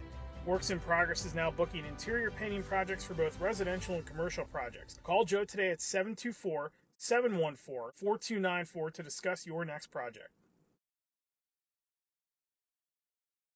Nick's Auto Body, trust your body in our hands. From a scratch to a dent to a major repair, Nick's your man. Making your car look as good as new. Nobody does it better than Nick's Auto Body. Trust your body in our hands. Nick's Auto Body, trust your body in our hands.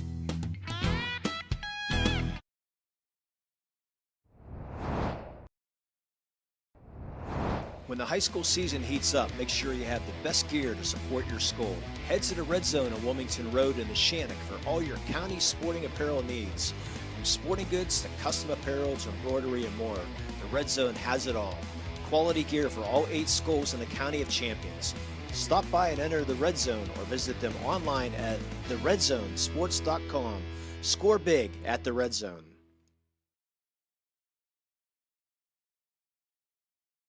I love what I do because coming in every day is different. How can you not enjoy these kids coming up and hugging you and giving you these great smiles all throughout the day? You guys ready? Seeing the progress that our kids make every single day is one of the reasons I love coming to school. What should we do? We have fun. LCAP Early Learning Centers is hiring. Help empower young minds in Lawrence County and become a superhero today. Apply at lcap.org.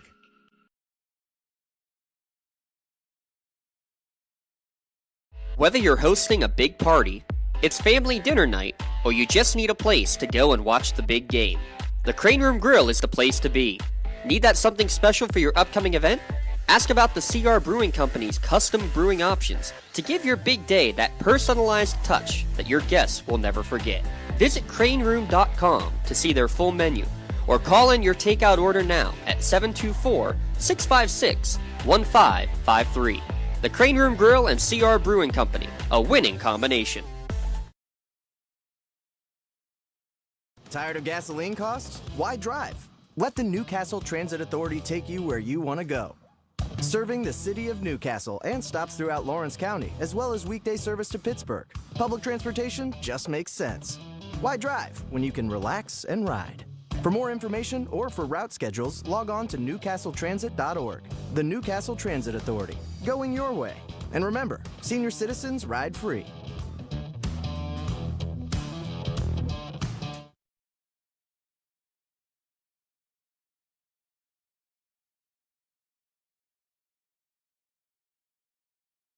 When you're looking for quality concrete services, contact the experienced professionals at Doran Concrete.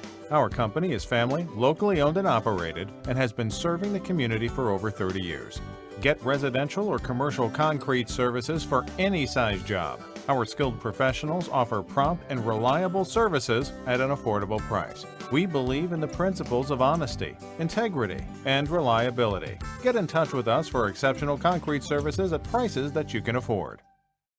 Cold winds blowing, temperatures dropping, and snow is beginning to fall. And then your furnace goes out. LCAP's LIHEAT Crisis Program is here to help. If your furnace is blowing cold air, not turning on, or not reaching the desired temperature, help is right around the corner, whether it needs fixed or replaced. For information, call the Department of Healthy Homes at 724-656-0090. LCAP's Healthy Home programs are the key to safer living. Back here at AHN Arena with Lee Moan alongside. I'm James Dotson as we get ready for the consolation match coming up now between the Spartans and the Highlanders. So Lee Moan, a rematch of last year's quarterfinals. McGuffey defeated Laurel last year 45-24, and we were just looking through the matches from that duel a year ago, and there's a lot of potential rematches that we're expecting to see, including one I think it looks possible, Don Willis and Aaron Suppler. That was two great ranked wrestlers there. I mean, Aaron Suppler, a 24-7 record coming into today. Don Willis now a 13-6 record. So, I mean, just looking at that right there, I'm expecting that we're going to see a good chunk of potential rematches here, which could be fun. Yeah. Doesn't really mean much a year later, especially when, a lot of them are going to be changing by a weight class or two. Yeah, and plus not as much on the line as last year, because last year you were trying to get into the semifinals. This year you're already guaranteed states. Right. But still, you always want to go after the mat and still secure victory. Absolutely. Yeah, for sure. So should be fun. As you mentioned, Supler, he's ranked 5th in the WPIAL this year, finished 8th last year in the WPIAL, so he's trying to increase that. But you get, for McGuffey, you got 5 wrestlers on this McGuffey roster with over 100 career wins. Wow. So a lot of big-time wrestlers. You got one you get a champion in Lucas Barr, finished first last year in the WPIAL. Victor Bonus finished 7th last year in the WPIAL. Tucker Main, you mentioned earlier, finished 4th in WPIAL last year. So you got 6 different wrestlers finished or ranked in the top 5 this year as we speak right now. So pretty strong McGuffey roster. Now, I believe you were saying earlier, was it McGuffey who you saw a couple of female wrestlers who were warming up earlier? I believe it was. Yes, so yeah. To clarify on that, with the addition of the women's wrestling last year, female wrestlers can still wrestle on the boys' team, but if they do so, they then become ineligible to compete for the girls' individual championships. So we've seen some teams that still choose to have their female wrestler as part of the boys' team. So like Laurel technically could have, had a female wrestler maybe try to, help out in that 107 weight classification, but then they would not be able to wrestle on their own, any individuals on the women's side of things, which is it's tough, because how can you tell somebody who might be in a position to maybe make a long run in the individuals, how can you then tell them, you know what though, you're not, we don't want you to do that, we need your help for one match each night for the team. It's a tough line to cross, and it's the good and bad of adding the WPIAL and PIAA women's championships. But the women's wrestling is just grown by. It's so awesome. Yeah, and talking to Dan Heckert, who's the big staple, big reason why women's wrestling is coming in the state of Pennsylvania. He said hopefully in 2 years they're going to be team championships for girls wrestling. That's how much it has grown. That is awesome to hear. Trying to see if McGuffey. Trying to see if they had a girls wrestling team, and that might be part of it too. But I mean, that's what I'm. But again, actually, there is a girls wrestling team at. Trying to. We're making an announcement. Now they're just going to bring everybody out for the coin toss as we get ready for these. So they have moved to mat number 2 has Laurel for the consolation match. Actually, there is not they don't have an official team at McGuffey, so that's why they're on the boys' team. So they might be able to wrestle for the individual. I don't know the whole particulars in that, so. Yeah, that was the explanation I was given. But just to prove your point about how much it's grown, talking with assistant coach Ryan Miles, and get the Miles name on the wrestling side between Mitch, Abby, and now Jack. When Abby was going through, there were actually more college scholarships available for women's wrestlers when Abby was a freshman than there were female wrestlers going to college. What does that tell you right there? Yeah, so we're starting at 114.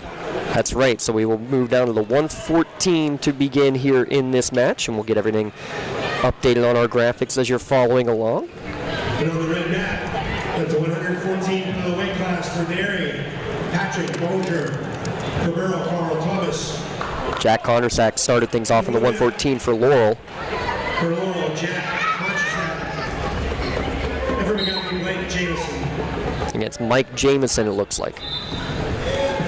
I was looking, I was like, red mat, wait a minute. Oh, we're on the blue mat this time. So Blake Jameson of McGuffey against Laurel's Jack Condersack. Condersack had a reversal and a pin in the first match. And don't have the stats on what Jameson did, but he's 37-32 career record as Blake. He's a junior for this McGuffey team. Head coach Jared Roberts in his 7th year at McGuffey. They made their 3rd trip to the semifinals today. They're 18th overall. Coach Jared Roberts wrestled at Trinity High School at 140 pounds. He had an 84-34 career record, did Jared. In the neutral position through these first 45 seconds. Did they screw that up? The clock says only 10 seconds remaining. I still have 1 minute and 10 seconds remaining on. And hopefully they notice that as the clock stops with. Yeah, it's. Laurel coach is already saying yeah. So what are they going to do here?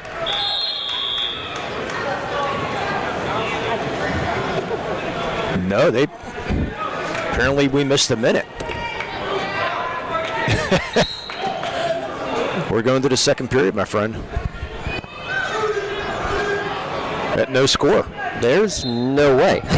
Whatever. So they. Interesting. Yeah. So into period number 2 right away. The second period is going to be brought to you by the Newcastle Transit Authority. Daily rides to Pittsburgh as well as routes all around Lawrence County. You can visit online at NewcastleTransit.org. We either missed a minute or the whole crowd missed a minute. Well, both coaches seem to be inquiring about it, so I'm going to guess that we're not the ones who missed it. Yeah. It's Laurel in the down position here to begin the second period. 30 seconds in, Kondrasak ridden by Jameson for the moment. Trying to escape, but so far unable to do anything on top there is Jameson either. Tries to wrap the right leg. No dice. Kondrasak defensive so far, staying in good position. Now crouched to the knees. And rammed down by Jameson. Kondrasak tried to get up, but good job there. This is one of those rematches from a year ago, by the way. It was a major decision for Jameson, 14-0. And trying to get him flipped over right now and still in neutral position. Good job there by Kondrasak. They get out of bounds. 41 seconds remaining, but he does not escape, so he'll be back in the down position with 41 seconds remaining. But yeah, already you can tell a major difference from a year ago. They were the lightweights. They were both 107-pound, moving up one weight class this year to the 114.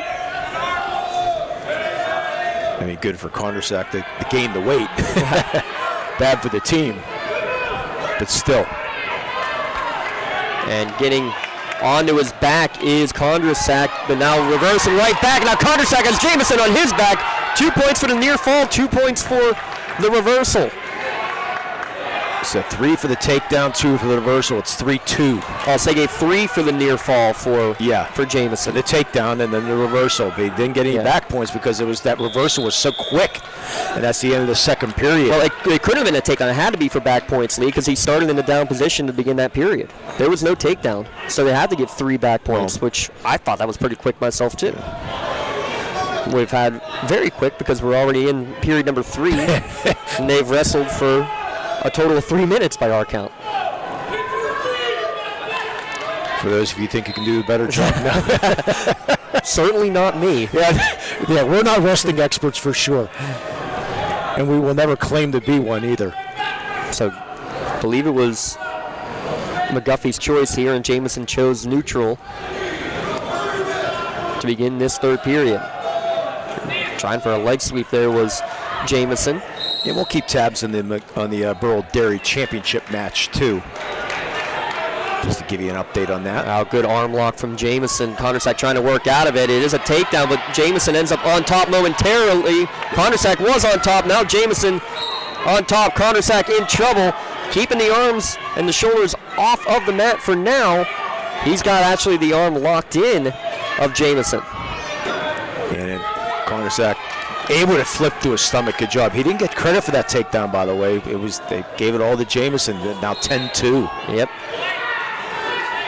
And now they are out of bounds with just over a minute to play here in the third period. This third period brought to you by MVP Insurance. Get in the game with MVP Insurance, coaching clients to better prices, better coverage. Zillion Opal and New Springfield, Ohio. Yeah, MVPINS.com. Condersack working for the escape. Again, the arm's still locked in. Jamison holding on tight. There's the escape, making it 10-3.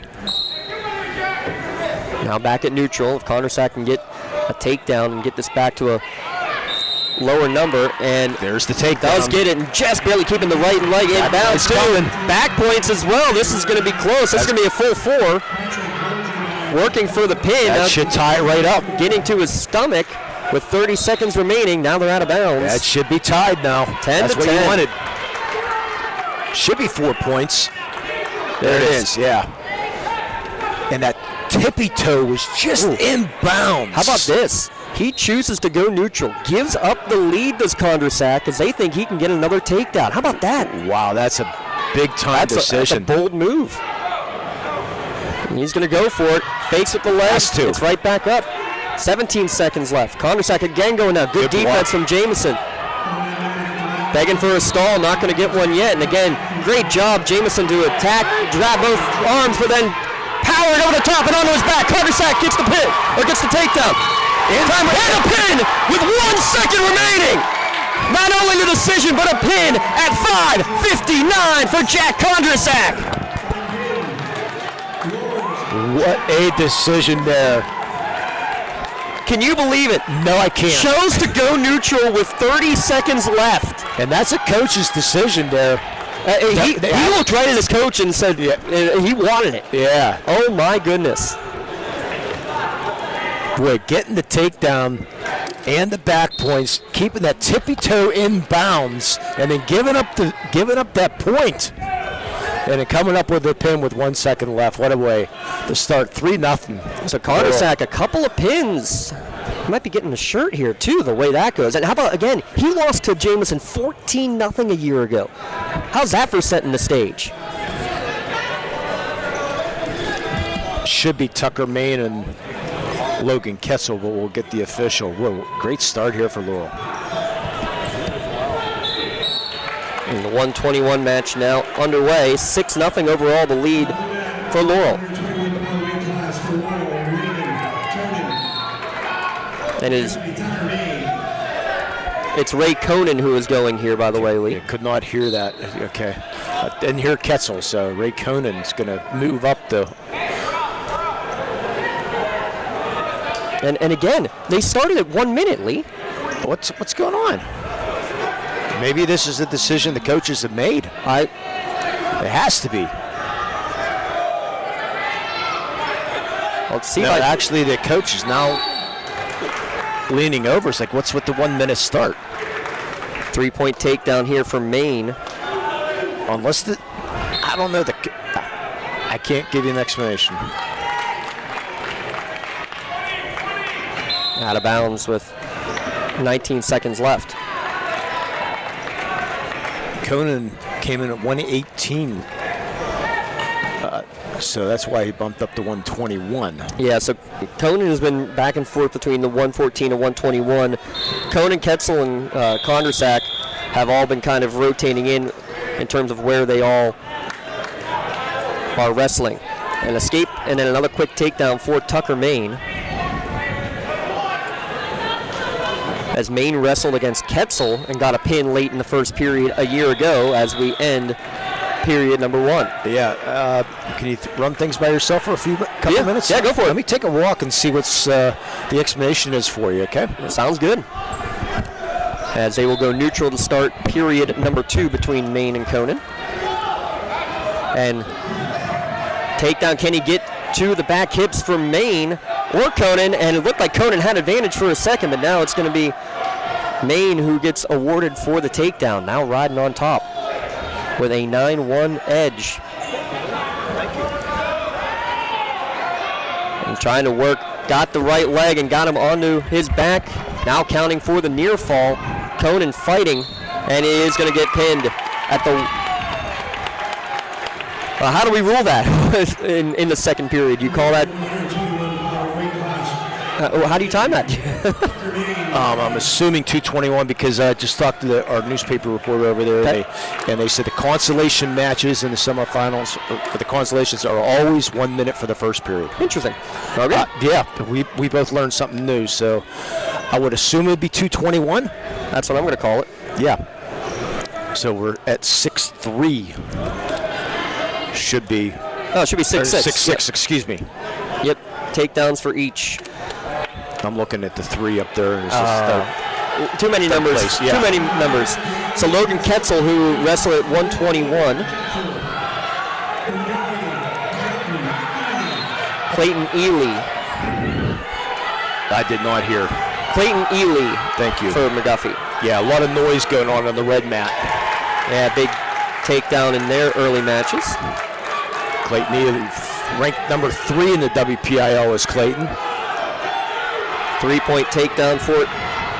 What do you say, ranked 3rd? Yeah, ranked 3rd in the WPIL is Clayton. Finished 3rd last year also in the WPIL. Trying to work his way out is Logan Ketzel. It was Kondersak and Ketzel who had the pins in the first 2 matches in the semifinals. Here in the 127, Ketzel weighed in at 124. Nearly gets a reversal. Can he get the arm free to be able to get on top? He's on top of the hips. Could get the escape pretty easily, but he wants the full reversal. Still holding on is Ely, and it's now an advantage. They're going to give the escape before the end of the period. I think wisely done by Ketzel, who's take the 1. Yeah, it's a 3-1. Yeah, interesting, it's still 1 minute for the first period. That's just... And it's still 2 minutes because for the middle or for the second and third, because you have to give each team an equal opportunity in the decision. I'll have an answer for you in about 2 weeks why they do that. So yeah. So starting neutral here in round number 2. Ketzel immediately in, has a grab of the right leg of McGuffey. But Ely for McGuffey also has a hold, trying to can opener on that right leg for the right leg of Ketzel. So both fighters here in the 127, similar tactic. And now working his way onto the back, and there they are going to get 2 points for the reversal for Clayton Ely.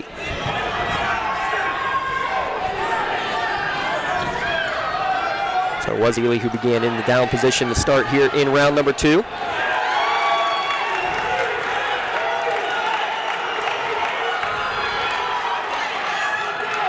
We weren't the only ones who were confused, Lee, because both coaches made a point of it there in the first match. I think both of them were caught a little off guard.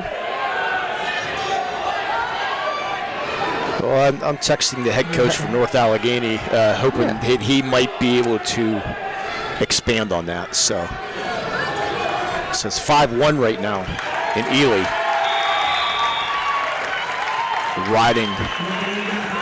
Riding Ketzel pretty good right now. Hopefully Jamie will get back to me.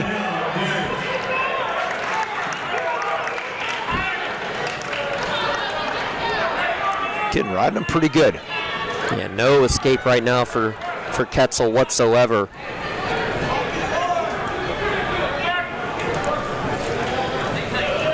And Derry's up on Burrell 9-0 at their first 2 matches. And almost the escape, got that leg and trying to get out of there, but did not get the escape as the buzzer blew. He was able to get out, but just after the whistle blew. So 5-1 Ely going into the 3rd period. 3rd period is being brought to you by Maley Chiropractic. You want to feel 10 years younger? Or is spending too much time on the bleachers making you feel 10 years older, Lee Moan? Give Doctors Maley, Bowser, and Archer a call. They'll get you straightened out. I could use it. So that would mean that they would have to be allowed to crack your neck, and we know that's not going to happen. No, that's not happening. They can find other ways to make me feel 10 years younger, just not cracking the neck. If they crack the neck, I'd feel 15 years younger, right? Probably, yeah. Yeah. Ely in the top position. He's got the arm wrapped now for Ketzel, and has Ketzel getting onto his back, still fighting with the hips to stay on his side. No near fall points yet, and now Ketzel trying to go completely over the top for a reversal. Hanging on for dear life as Ely has both legs of Ketzel off the ground there for a moment. Yeah, they got 4 back points. They 9-1. Yeah. He did have enough. Okay. Yep. Didn't see the official count.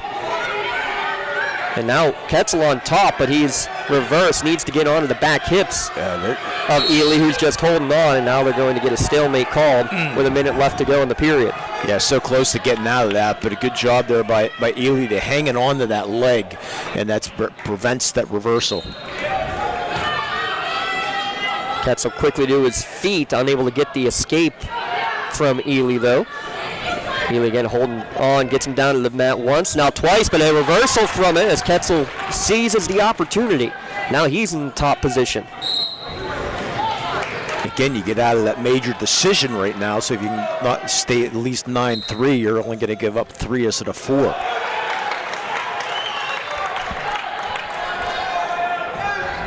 Ketzel was against Maine last year. Tucker Maine, who had a pin against Ray Conan here in the 121, pinned Ketzel a year ago. Good job riding him right now. 15 seconds left to hang on here for Ketzel. Clayton Ely had a pin against Jimmy Stivers. Unfortunately, Stivers injured. Going to be another nice addition back into the lineup a year from now. Good effort from Ketzel, but it's going to end with a 9-3 decision for McGuffey's Clayton Ely. Yeah, but you're only giving up 3 points instead of 4. Right. So as a team, that's what you're looking to do. I mean, if you can give up the fewest points there, so good job. Only giving up to 3 as we have a little bit of blood or sweat or perspire on the mat. They're going to delay things here a second. A big takedown on the other mat while we have a moment as they're going in the 127 of the championship match. Yeah, you can hear the Derry fans to our left as they had to switch sides. Derry fans making their move over to our left. So Jack Brest will be coming up next, we would assume, against Lane Ely. We'll find out. Clayton Ely, as you said, a sophomore, 29-9 record. Lane Ely, a year older, with a 22-12 record coming into today and underway already. Waiting for an announcement, but he's concentrating. He's looking at. There we go.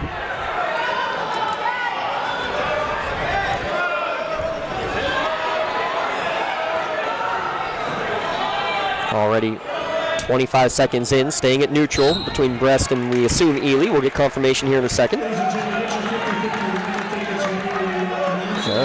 50-50s more importantly. Gives us a chance to remind you, though, as they go out of bounds, the Chaussee Open coming up on June 28th. Yes, not going to get an official announcement. No, we're going to assume it's Jack Brest and Lane Ely. Yeah, he's looking at the red mat right now. So, well, understandably so. Big match going on there in the 127 weight category. And Derry with a 9-0 advantage early on.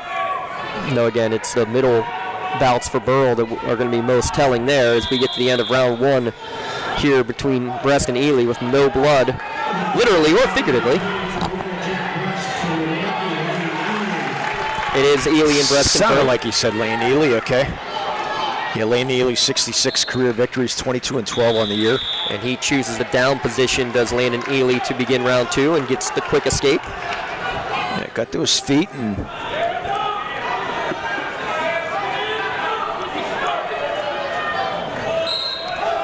that's Jack Brest, only a freshman. I mean, sophomore, excuse me. I look at my sheet, I didn't change it. Okay, Peremski. Yeah, there you go. I knew you had to throw in one there. Oh, it's been too long. Lane Ely. Actually, if you would have done that right, you would have thrown a pen at me or something like that. We'll save that. We'll save that one for later. Lane Ely was a 5-4 defeat last year in the 127 against Archer Brua, who we expect to see coming up next for Laurel. We stay at neutral as we approach the midway point of this second period. Yeah, that was a late Chaussee reference, by the way. Oh, yes. So, which will never die. Laurel fans certainly understood it as they go out of bounds with just under a minute, 58 seconds on the clock. Yeah, Chauncey Golf Open July 18th. Hand out another Colors scholarship later on this year. Yeah, stay tuned. We'll have information on how to apply for that Chauncey scholarship coming up at the end of the month. Well, it is the end of the month, so here at the beginning of February. My time is running out. Brest has a good hold of the right leg. Currently has Ely basically on top of him, but no control either way. Yeah, because that leg, as long as he keeps that arm around that leg, you're not going to get control. Yeah, because you got to get on those back hips, trying to work his way around his Lane Ely, but he cannot get free. Jack Brest just... So 20 seconds left. Trying to drag out these last 20 seconds. Lane trying to find any way he can. Now grabbing at the right leg, trying to flip Brest over the top. And almost a reversal as a result. Jack Brest still fighting through. Down to 10 seconds remaining. So close to being out of bounds. Still just holding on. 5 seconds remaining. Can he fight through to the end? And there it is. Boy, what a ride there by Brest. Good job hanging on and not giving up that takedown. So he still only trails 1-0 going to the third period. Third period is going to be brought to you by our friends at the Tri-County Principals Association. Remember, the Tri-County Cup standings will be updated and continue that all through the spring season. The Shannock and Laurel, the top 2 spots right now in the Tri-County Cup standings between any Tri-County opponents against each other. And that's listed on the website, correct? Yes, and on our social media outlets as well. Right. So Brest in the down position. If he can get an escape, we would be locked at 1. But right now, good job by Lane Ely. Standing on top for now, but unable to keep him down. There's the escape. There's the 1-1 tie. Now it's just who can get the takedown, who can get that quick hit. Yeah, no takedowns for either wrestler through the first now nearly 4 minutes of this 133-pound bout. Nearly losing the headgear there for a second was Brest.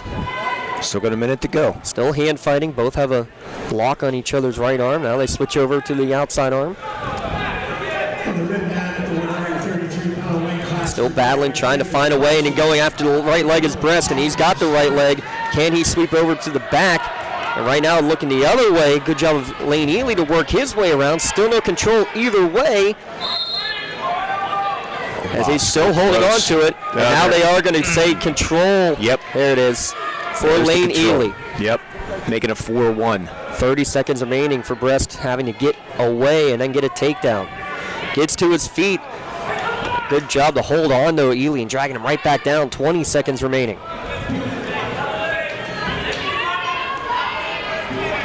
Brest running out of time.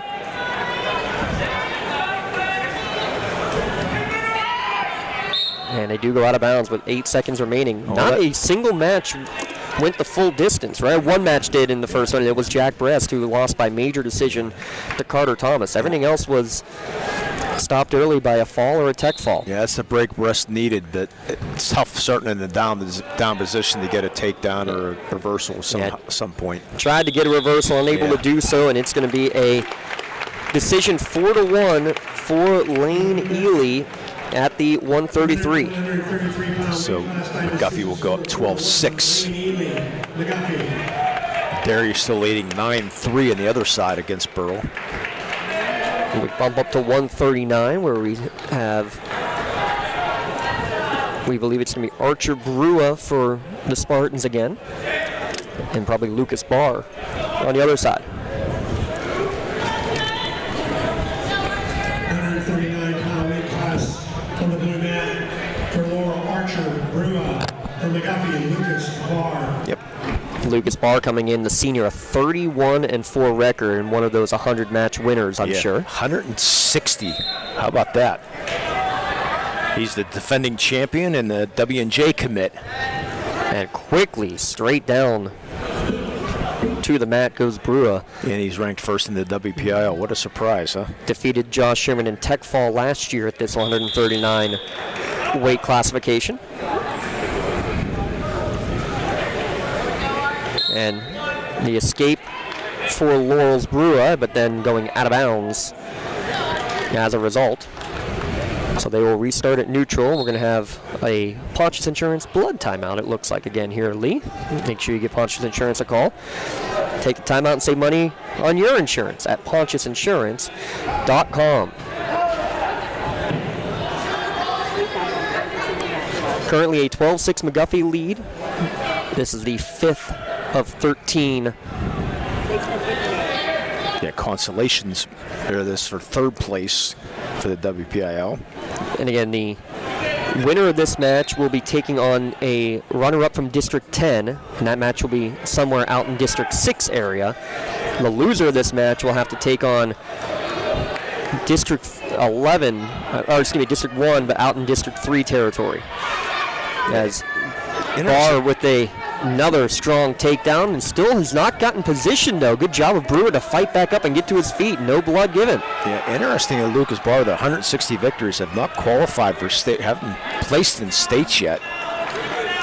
He gets another takedown, though, with just 5 seconds remaining in period number 1, and he will get a 6-1 lead heading to round number 2, which is brought to you by Luxembourg, Garbutt, Kelly, and George. Get the home team advantage at lgkg.com. They've been Lawrence County's attorneys of choice for 90 years at Luxembourg, Garbutt, Kelly, and George. Another blood timeout, huh? Yeah, looks like something maybe over the left eye of Barr. Hey, out-of-town scoreboard. My great-nephew won his first match 16-4. How about that? And I think probably 9 years old, probably. Okay. Somewhere around there. Pinned the kid, and super excited about pinning the kid because the other kid's been wrestling for 2 years. So that's your out-of-town scoreboard, sponsored by the Newcastle Transit Authority. I'll try to get you a quick one as well. How about this? Because the Laurel girls are competing at North Allegheny that's here right. today. See if we can get you some updates. Big tournament going on there. Over 300 girl wrestlers at North Allegheny. That started last night, by the way. Yeah, a lot of matches last night. I know Maggie Alfera, ranked wrestler for the Spartans. I know she was victorious in her opening bout last night. Yeah, that's how big that tournament's going on for the last 6-7 years. Over North Allegheny continues to grow. Barr grabs her on the waist, gets the takedown, and immediately to his back goes Brewer. This is going to be near fall points for sure. Brewer still fighting, arch in the back, trying to keep those shoulders off of the mat, trying to roll over, still on his side. Barr fighting him back over, more near fall points coming here for Lucas Barr. But cannot get him. Well, he's got a minute and a half to get through this. Yeah, good luck. That left arm is completely trapped. Doing it all with the hips is Archer, keeping him off of the mat, trying to fight through, and does get the hips rolled back over to avoid the fall, but he is in a precarious position to say the least. Finally able to get the left arm slightly free. I don't know how your body can turn like that. He's still fighting. All those fights with Big Sis coming into play right now. He fought it off as long as he could, but it's going to be a pin for Barr. At 206. You want to call that 206 or 306? I call it 206. Okay. Whether we're right or not, I don't know. Yeah, Jamie hasn't. He doesn't usually respond to text to it. And I know Dan Hecker is a little busy right now at North Allegheny. So those are my two wrestling guys. So we move up to the 145 weight class. Josh Sherman coming out for the Spartans. You have one of two seniors.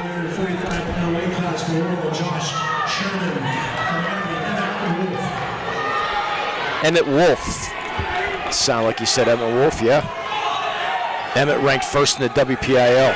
Yeah, so not much of a decision when it comes down to it, but you never know how the coaches decide to run it. And this might be a quick pin. Yeah, he immediately gets... Well, look at the aggression by Emmett Wolf. Yeah, gets Sherman to his back immediately, and that's what you need. You need to have the aggression, and he's going to basically give up the escape to Sherman, who at least avoided going onto his back. Now going over the top, not once but twice is Wolf, hanging on to the legs. Both wrestlers trying to get the leg free, and it's Wolf who was able to do so. Still hanging on to Sherman's leg, but Sherman slippery on that mat, unable to get any good position. Still no takedown awarded. Now trying to roll him over again. Sherman still hanging on. Flipped by Sherman. 131 career victories for Wolf. The number one ranked in the weight classification at 145 here in the WPIAL. Sherman having to hold on just for a couple more seconds to avoid any extra takedown points, and he does at least do that. That was a good job by Sherman. Wolf ranked, he finished 5th in the WPIAL last year, but boy, good job by Sherman. He had to roll through a couple times to prevent those for getting those shoulders down. This second period is going to be brought to you by the Crane Room Grill. Oh, that sounds good. Why, you hungry after the match? Very much so. I could go for some of those wings. Flantastic is the way to go, if you ask me.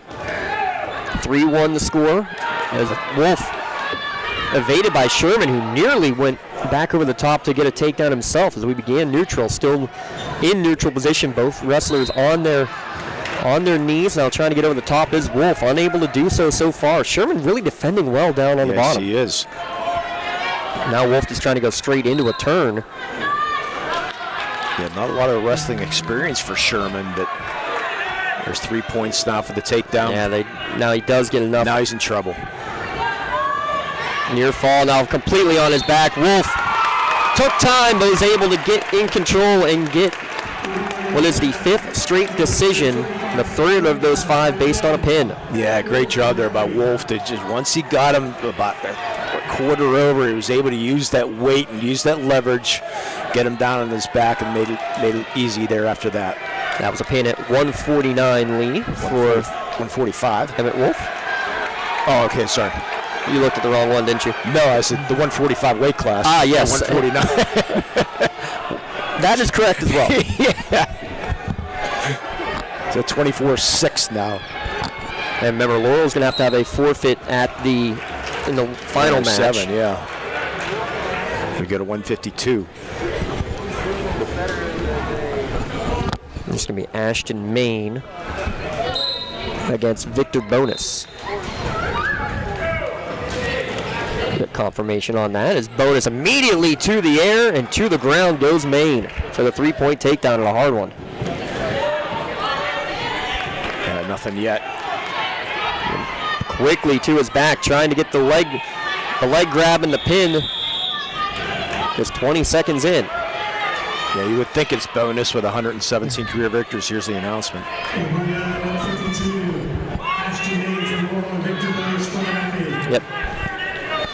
30 seconds in and trying anything to get free and not going to do so. The pin coming just 36 seconds in.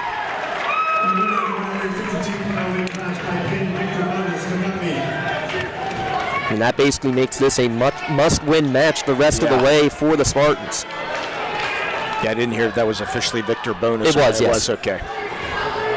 Yes, that P and kind of muffled there. So Bonus picking up that victory, making it 30-6.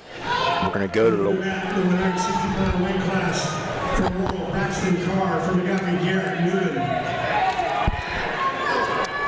Garrett Newman at 160 for McGuffey.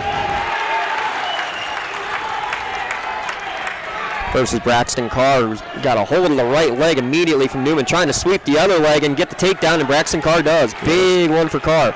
Yeah, this is the matchup we're looking forward to, too. With Newman ranked, he finished 6th in the WPIAL last year. Carr finished 7th in the WPIAL last year. And they went against each other last year in the quarterfinals. Braxton Carr, it was the opening bout in that quarterfinal. It was a 1-0 decision for Braxton Carr. Newman, 108 career victories, along with Braxton Carr with 85 career victories. The two evenly matched wrestlers who know each other really well. Yeah, plenty of experience against each other. As they're going to go out of bounds with 17 seconds remaining. Still in the top position will be Braxton Carr. Carr with 27 victories coming in today, 27-9. Newman coming in today with 29-12. Newman unable to escape, tried for the reversal, but Carr holding on strong and now riding on top with just 5 seconds remaining in the period. Carr's got the arm pinned, not going to be able to do anything with it, though. That's going to be the end of the first period. Your second period is brought to you by Medora Bonner Law. Make sure you protect your possessions with a local firm with deep ties in the community at MedoraBonnerLaw.com.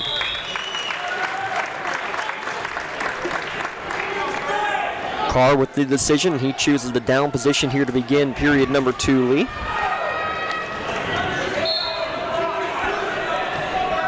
Yeah, up 3-0 though. Got to the hands and knees for a moment. Newman collapsing right back on top, trying to get the rollover.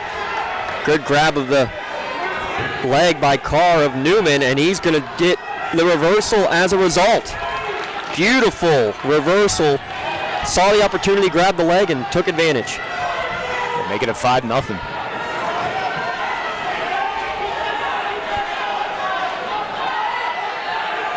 On top, just pushing that head to the ground. Trying to get that arm locked in. And good position, riding on top right now.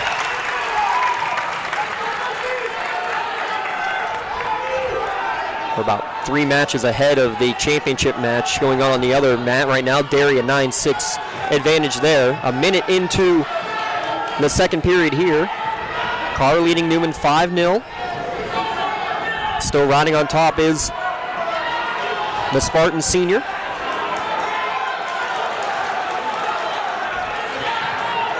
Working on the shoulders right now. Now gets back on top with the hips. Yeah, got that left arm just completely in the back there. Got a hold of him, trying to get that leverage.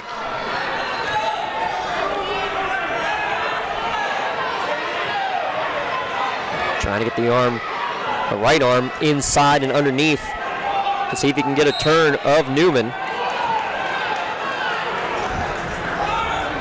Newman trying to squirm away, unable to do so. Down to 10 seconds left here in the second period. Yeah, referee's yelling something there, maybe for a stall possibly. No warning given, just shouting in there, and now we're going to get... Nope, the potentially dangerous is the warning, not the warning, but a potentially dangerous there, so they break the hold. With 2 seconds to go, third period, 5-0 though. Yeah, no penalty points awarded either way. Yeah, just a potentially dangerous situation, so they break it. They'll just hang on for the final 2 seconds of the period. Our third period is brought to you by Works in Progress Paint Services. Joe Wright is ready for your next painting project, 724-714-4294. Carr and Newman, again, a couple of seniors going at it.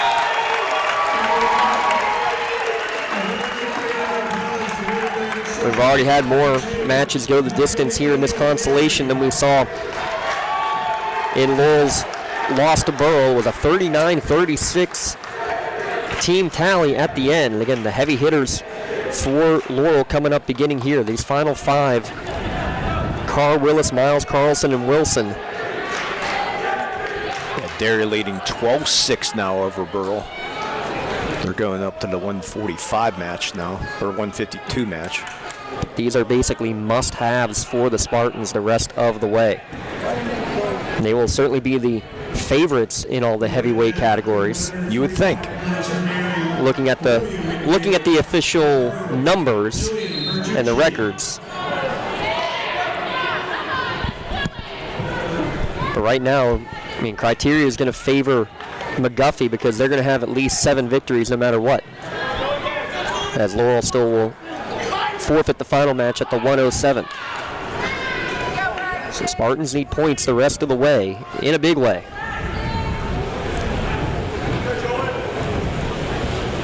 Carr doing his best here. Try to get a takedown here. Try to get that extra point. Yeah, you need majors as they go out of bounds with 26 seconds remaining. They need pins the rest of the way here, Lee. If so, you would get a 36-36 tie. Yeah. That abacus working extra today. No, Lee Moan still has possession of my abacus somewhere. Don Rebel does. Still hanging out in the old Trib studios. A shout out to the Trib Live High School Sports Network as always. And say again, go out of bounds with just 8 seconds remaining. Carr goes for a quick attack, and we're going to come to an end here in the 160 with Braxton Carr. Get a victory though. Gets the decision. at 5-0. So congratulations, Braxton. The senior getting a win here at WPIAL Finals. Outside chance of getting to 100. Yeah, it's going to take a heck of a run. Yeah, but hey, you might have another tournament in there. You got individuals coming up. And we're going to see a new wrestler on the mat here. It's going to be senior Nathan Hill getting the nod at the 172 against the senior, probably Aaron Supler for McGuffey. We'll double check, hopefully. If it is Supler, he's ranked 5th in the WPIL. And it's because basically the verdict is final in terms of the team match, because the best Laurel can do is 24 more points, and 6 more points are coming on the McGuffey side. So Laurel will be the number 4 team coming out of the WPIAL when all is said and done here. Yeah. No, that's 33-9. No, I think that is Willis back out there again. It looked like Nathan Hill was the one running out there, but that is Dom Willis. No. Trying to get an official announcement, nothing yet.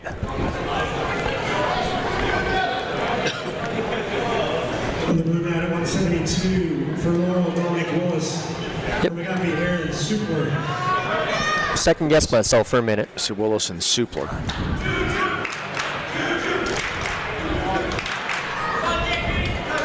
Is the score correct at 33-9? Yes. Okay. No. That should be 30-9. I have it at 30-9. Yeah, they should be 30-9. Yeah.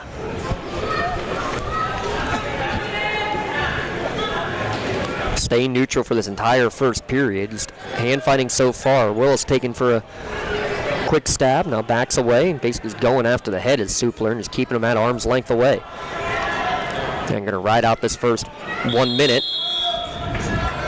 I wonder why they do that for 1 minute for the period in consolations. I said, might have an answer for you in 2 weeks. The only thing I can figure is if they want to make sure that it's not the consolation match that is holding things up, especially when you have more matches coming later. The 3A semis and championships coming up after this. Yeah, so they can warm up and all that other good stuff. That's all I can figure. Yeah. This second period is brought to you by Doran Concrete, as we get a 1-point escape for Supler to begin this round. Doran Concrete laying the foundation for your home or business. DoranConcrete.com. Well, hopefully we'll have that answer for next year. Yeah. Again, Laurel, you're going to lose a lot of wrestlers, but this is one coming back, Dom Willis. It's had an abbreviated season as he dives in, is able to get the left leg. No takedown yet. He has gotten him to the ground, but no control gained yet. Now they've given it to him. The 3-point takedown as Willis got both legs and now gets on the hips. Quickly to his feet is Supler, not escaping yet. And a near fall, but just out of bounds. Yeah, the foot was in bounds, but the foot was in the air. And that's why they had to rule him out of bounds. Yeah, he did a good job keeping it on the ground on that first effort, Lee, but you're right. It did just lift off, and both officials right on it. Bad break, because he had him in a good position, too. They go back to center, though, and again, in the top position is Willis as we get back underway in the second period. Supler fighting, gets to his feet. No escape yet, is still holding on, and now getting the release. The 1-point escape cuts the lead down to 1.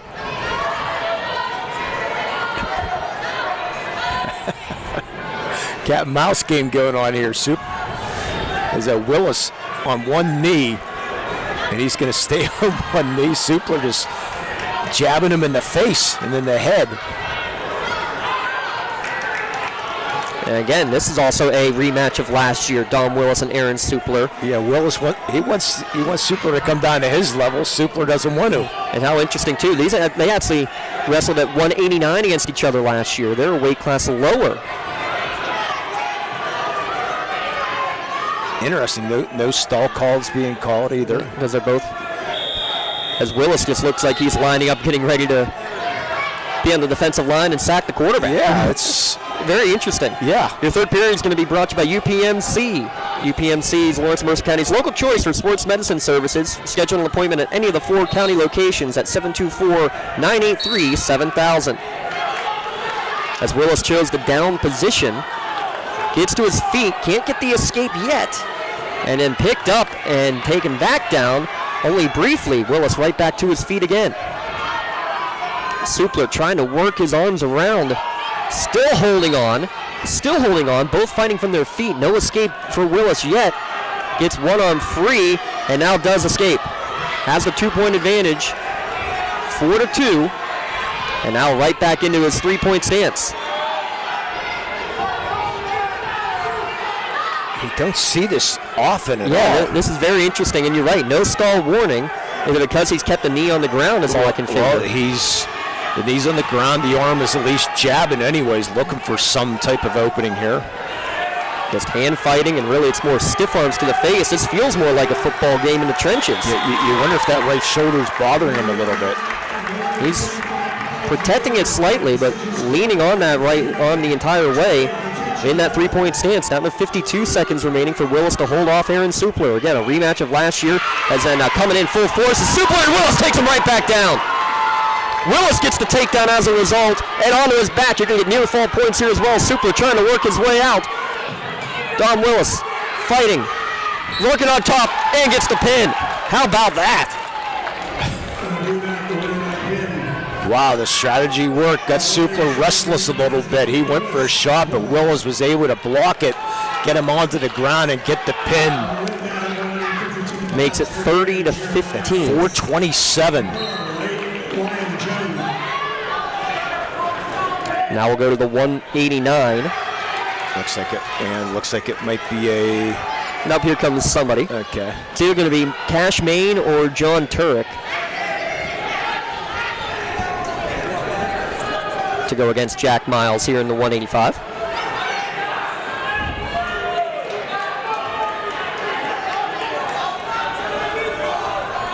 Again, scoreboard wrong, though. No, they got it fixed now. 30-15. There we go. Finally corrected it. At 189 pounds, for Jack Miles, from McGuffey, Cash Main. It's going to be Cash Main. It is Cash Main.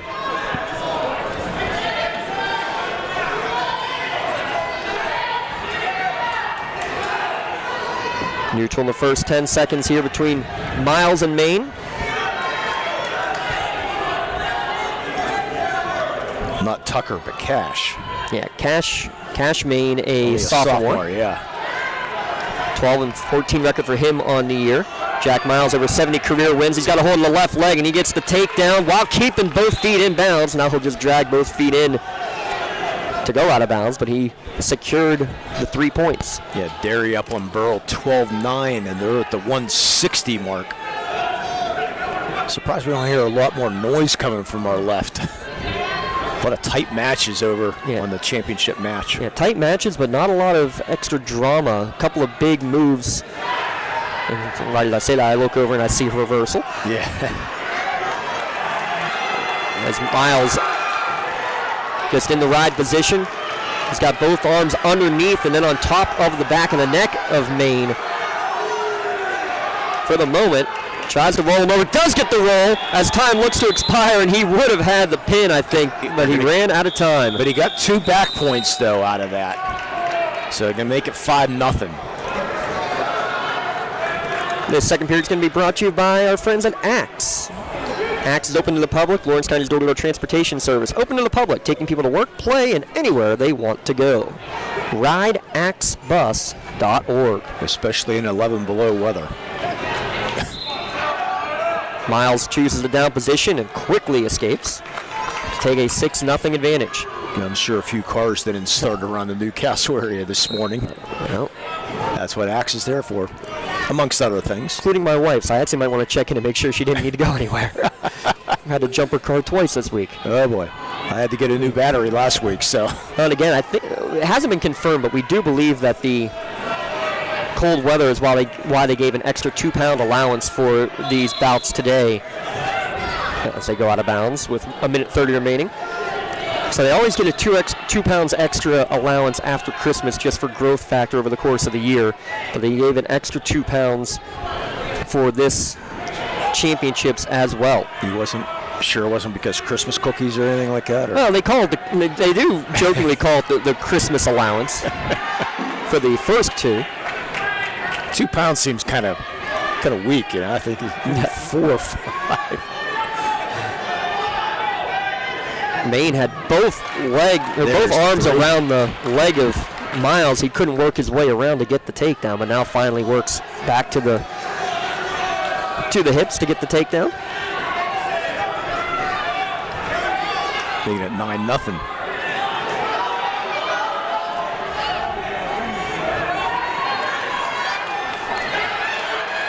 Now tries for the flip around and actually nearly worked against him as Maine ended up almost with a near fall. He does get the escape, does Maine, still holding on to the left leg of Miles, but they go out of bounds with 26 seconds remaining. That was close. It's that quick split second. I mean, you have to be on guard at all times, and like Miles almost got caught. Like you said, it only takes a second, and now it's Miles who's going into the three-point stance. Also gets the chance to show off the tattoo, the right thigh tattoo. Yeah. I'm sure that's why he did it, just for you, right? Well, just so I can mention it, and his parents like, yeah, he would get that tattoo right in the middle of wrestling season, wouldn't he? That's the end of period number 2. We'll head to the third period. Third period brought to you by the Creative Edge, fully licensed and insured architecture and construction management services. They start neutral here for the third period. And good job by Maine to get to the back of Miles. Miles just as quickly, though, slips away. Maine with the hold of the right leg of Miles. Trying to drag him down. Miles actually grabbing the left leg right back. Good defense. And gets the takedown. Again, it looked like Miles was in danger for a second there, Lee, but jumps right back and gets on top. Yeah, now you got him right in the middle of the mat where you want him to. So how long do you go for the pin before you let him go and try to get another takedown? Because you've got 3 at least takedowns already. Yeah, he's got a pretty good position right now. Got that arm, trying to get that arm worked in there. He's still got a minute 13. Got that arm behind now. Yeah, left arm now pinned underneath, or pinned behind the body. And that's what you're looking for now. You want to try to get that arm in position and try to get that weight, try to get him flipped here. Really riding him well. And now finally getting that arm free is Maine. Just for a moment, Miles gets it right back. 50 seconds remaining. This takes a lot out of you if you're Maine down on the bottom right now. 40 seconds doesn't seem like a long time, but it's a long time as a wrestler trying to fight off. Miles brings all the weight across and does get the flip to the back, but quickly rolling right back over onto his stomach is Maine. No near fall points there. And no reversal. No escape. There's the escape and the reversal. Yeah, it's going to be straight to a reversal. 12-3, and now Miles with 10 seconds left, probably going to try to just ride this out. Yeah, take the 4 points. It will be a major decision with the 9-point victory, but that will be the end of the match. 12-3 win for Jack Miles. That'll be a major decision. Making the score 30-19 with 3 bouts left to go. And a lot of noise on the other side because Burrell and Derry going at it at 160. And you look at the scoreboard when you look at that, 15-3, but yeah, it's big. Each point matters, whether it's a decision, major decision, or a tech fall. So we're going to go to 2:15 here. I believe it'll be John Turek, excuse me. At the 152-pound weight class, the winner by major decision score of 15-3, Liam Jones, Burrell.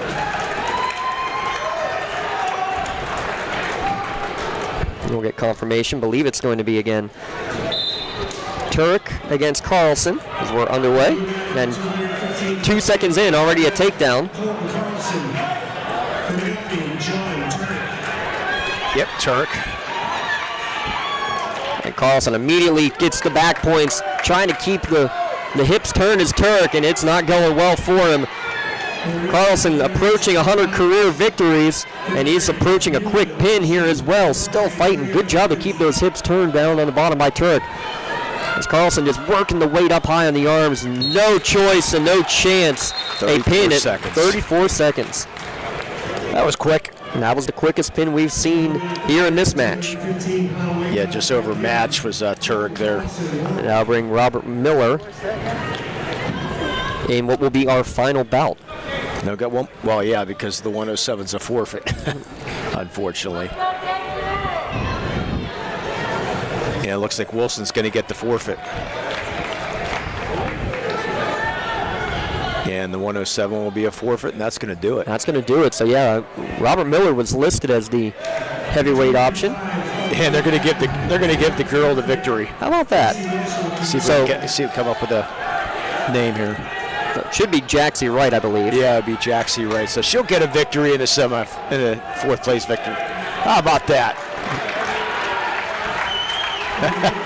So the forfeit made it 31-30 in favor of Laurel, but then the forfeit in the 107 makes it 36-31 for Jaxie Wright, giving McGuffey the 36-31 final score here in the consolation match between Laurel and McGuffey. So McGuffey will be the third place team out of the WPIAL. They will advance to take on the District 10 runner-up, and in that pigtail game, the winner of that moving on to take on the District 6 champion. Laurel will take on the runner-ups from District 4. This is on Tuesday, the preliminary round. They win that, they would advance to the first round and take on the champions from District 3. We will recap the entire consolation match here when we return with our Tri-County Principals post-game show. We'll give us some awards out as well. When we return, 36-31, McGuffey defeats Laurel. Back in a moment on the Lawrence County SportsNet. We're powered by LCAP. Like in sports, it takes a great team to protect you, your family, and your business. MVP Insurance is that team. From home and auto to life and commercial insurance, you can count on us for coverage that adapts to your needs. We're committed to excellence for our clients' experience and in serving our community. It's a winning combination. MVP Insurance. Don't get left on the sidelines. Log on to mvpins.com or call today to get your free quote.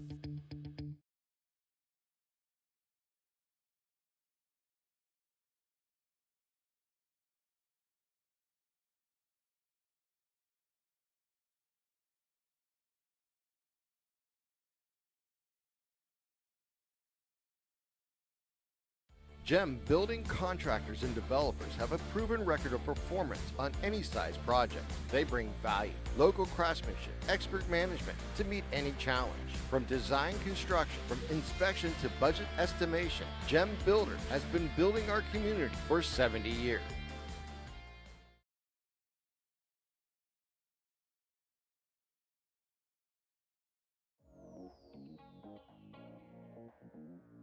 Calling all sports fans. Never miss a moment with real-time alerts, keeping you in the loop when your favorite teams are playing. Get instant updates sent straight to your phone with game schedules, changes, and all the latest news. You can receive important updates and reminders, so you're always prepared for game time. Be the first to cheer on your local teams and show your support. Receive important updates and reminders, so you're always prepared for the game. Signing up is quick and easy. Don't miss out. Sign up now and stay connected to the action. Plus, follow us on social media for live updates, behind-the-scenes content, and community news.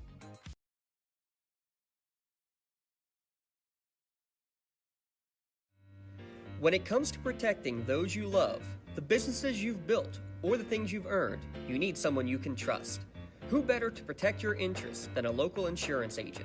Pontius Insurance is a team of local agents helping local residents in Lawrence County and surrounding areas, specializing in auto, home, business, and life insurance. Come see Dan Pontius, Jessica Dix, and Tracy Giddings, and the rest of the team at Pontius Insurance, and receive the personalized service you deserve.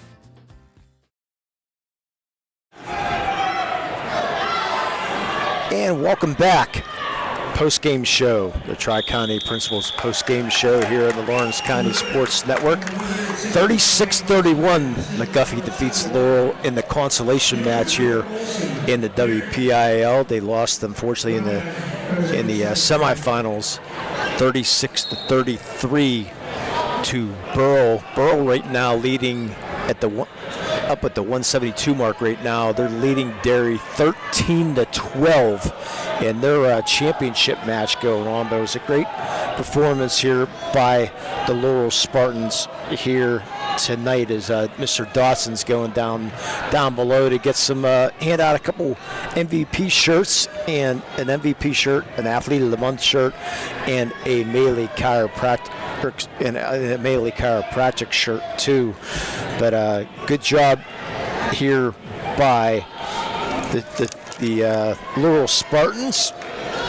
As a scoring recap sponsored by Creative Edge, where design and construction come together with experience. Or fully licensed and insured architecture and construction management services will help make your project reality. More information available at 724-652-1372. We started at the 114 here in this consolation match. Jake Kondrasak pinned Carl Thomas at the 140 mark, and then Leah moved on to the 121. Tigers. I knew I was going to do that once today. The Spartans was able to get another pin at 121, and Logan Ketzel making it 12-6, and then unfortunately McGuffey then would go on with a pin from at 127, and they move on and take control of this match, unfortunately, in that middle part before Laurel was able to make that, as we thought. Willis coming back with a pin, making it 39-18 with Willis, Miles, Carlson, and Wilson with the forfeit, and then the forfeit at 107, unfortunately. So a 36-31 win for McGuffey here today, but nothing to be ashamed about by the Laurel Spartans right now. It's kind of funny that Mr. Dawson died. I wish we had a picture of that. Maybe we will. But Casey Wilson modeling the medium shirt that will never fit Casey Wilson, but it looks like they're gonna give it back to him.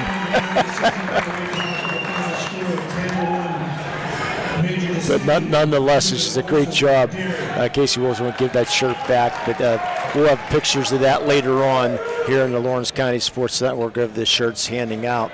So 172 coming up in the championship match. So as we bring that back in, Mr. Dawson, and that was a kind of a nice moment there, trying to get that shirt wrapped around Casey Wilson. It was funny. I said, "Don't laugh at me." I said, "I'm taking this back because I don't think you want to meet him." He started howling, but no, big thanks to him playing ball. We'll get him his customized shirt in the proper size. As well. Did we go through? Yeah, I went through the scoring recap. Go through it again real quick. Yeah, so started with a pin for Jack Kondrasak, 6 straight decisions. Tucker Main with a pin, 121 over Ray Conan. Clayton Ely a decision over Logan Ketzel on the 127. Another decision for Lane Ely over Jack Brest. Lucas Barr a pin over Archer Brua. Emmett Wolf pin Josh Sherman. And Victor Boas a pin in the first period against Ashton Main. Catch the breath for a second. Then 5 straight victories for Laurel in the heavyweights. Braxton Carr a 5-0 decision in 160. And that's where Laurel controlled. Don Willis gets a pin at the 172. Jack Miles a 12-3 major decision.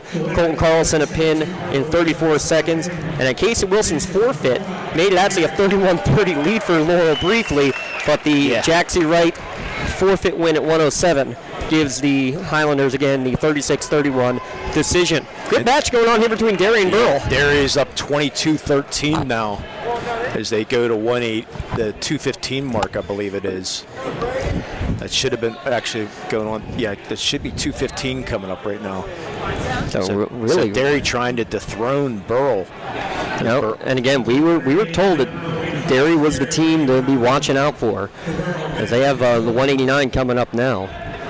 Now they've updated Derry with a 9-point lead, 22-13, with 3 matches left to go in that championship. Yeah, so just see if Derry can hang on. And wouldn't be much. Well, of course, that Burrell defeated Derry last year in the 33-27 in the finals. So Derry trying to do the same to Burrell. Couple of words to give out. Again, we announced our team of the month for this Laurel wrestling squad, and of course our LCAP team of the month for them, and our Red Zone athlete of the month for Casey Wilson. So which play do you want to go with for Jack Kondersak? I'm both. He was the first bout in both matches, and he got a pin in both matches. I like the first one. The first one was like impressive. The second one too. The first one's impressive because he went reversal straight to the back for the pin. Yeah. But then in the second one, he got the pin with 1 second remaining in the match. I mean, both of them impressive, and no doubt about it, well-deserving either way. Jack Kondersak, your Melee Chiropractic Play of the Game award. Not only did that keep them in the game, got them started on the right foot in both games. So congratulations to him. He got a customized T-shirt courtesy of the Red Zone as today's Melee Chiropractic Play of the Game. Yeah, and you can view that full list on our LC SportsNet, which is growing. Yes. The site of the Play of the Game. Growing. So congratulations to Jack Kondersak for being our Melee Chiropractic Play of the Game, or MVP Insurance MVP of the game, where we could have a couple different directions, but we're going to go with Mr. Willis. Yeah, Dalton Willis had, two big pins and 2 big matches. Including, against an Aaron Supler, who's one of the top ranked in the WPIAL, a 24-7 record. He gets a pin over him in McGuffey. Had a big decision in the first match as well. Getting the pin in that first match there was Dalton Willis, as he got a second period pin against Ben Catula. So a couple of contenders on the WPIAL front. Dalton Willis able to take care of business in his 172 weight class, and as he put it, hey, I got my first shirt. So congratulations, Dalton Willis. Got his first shirt from MVP Insurance, and the Red Zone recognition being today's MVP Insurance MVP of the game. Again, full list is online, lcsportsnet.com. Click on awards. Congratulations to your MVP Insurance MVP of the game, Dalton Willis. A couple of pins today in the semis and consolations. Call MVP for the win. Yeah, we don't get to cover wrestling too much because a lot of other stuff going on, and plus wrestling just on one night of the week too. Right. But nonetheless, we had to come down here today and cover this Laurel team. You look at the scores, and it was right there.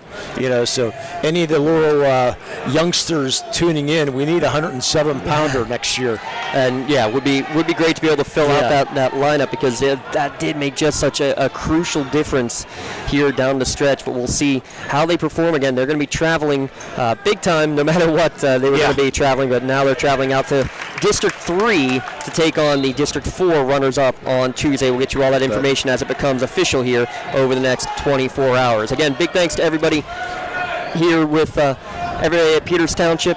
Big thanks to Cody. He's a jerk, but he's awesome. He got all the information. We're going to have a great write-up coming up. You'll see in the Newcastle News on Monday. Just saw him talking with Coach Carmichael.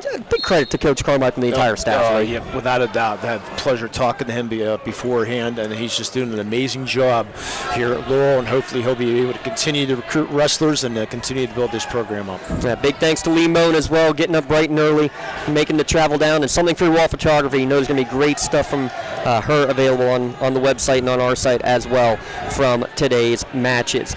Your final score won last time. Laurel defeated 36-30 and 36-31 here in the matches in the semifinal and consolation. Again, they will compete on Tuesday in the opening round of the state playoffs. Thank you for tuning in live or archive. For Lee Moan, I'm James Dotson. So long. Stay tuned. Great action as we hit the stretch run of basketball season coming up this week. 4 games total, 2 basketball tomorrow or on Monday, 2 hockey on Monday, and a big one, Laurel against Neshannock basketball on Tuesday. Bocce coming up on Wednesday as well, and we'll keep the schedule updated for Thursday and Friday. Stay safe, stay warm, drive safely. We'll see you soon on Lawrence County SportsNet, powered by LCAP.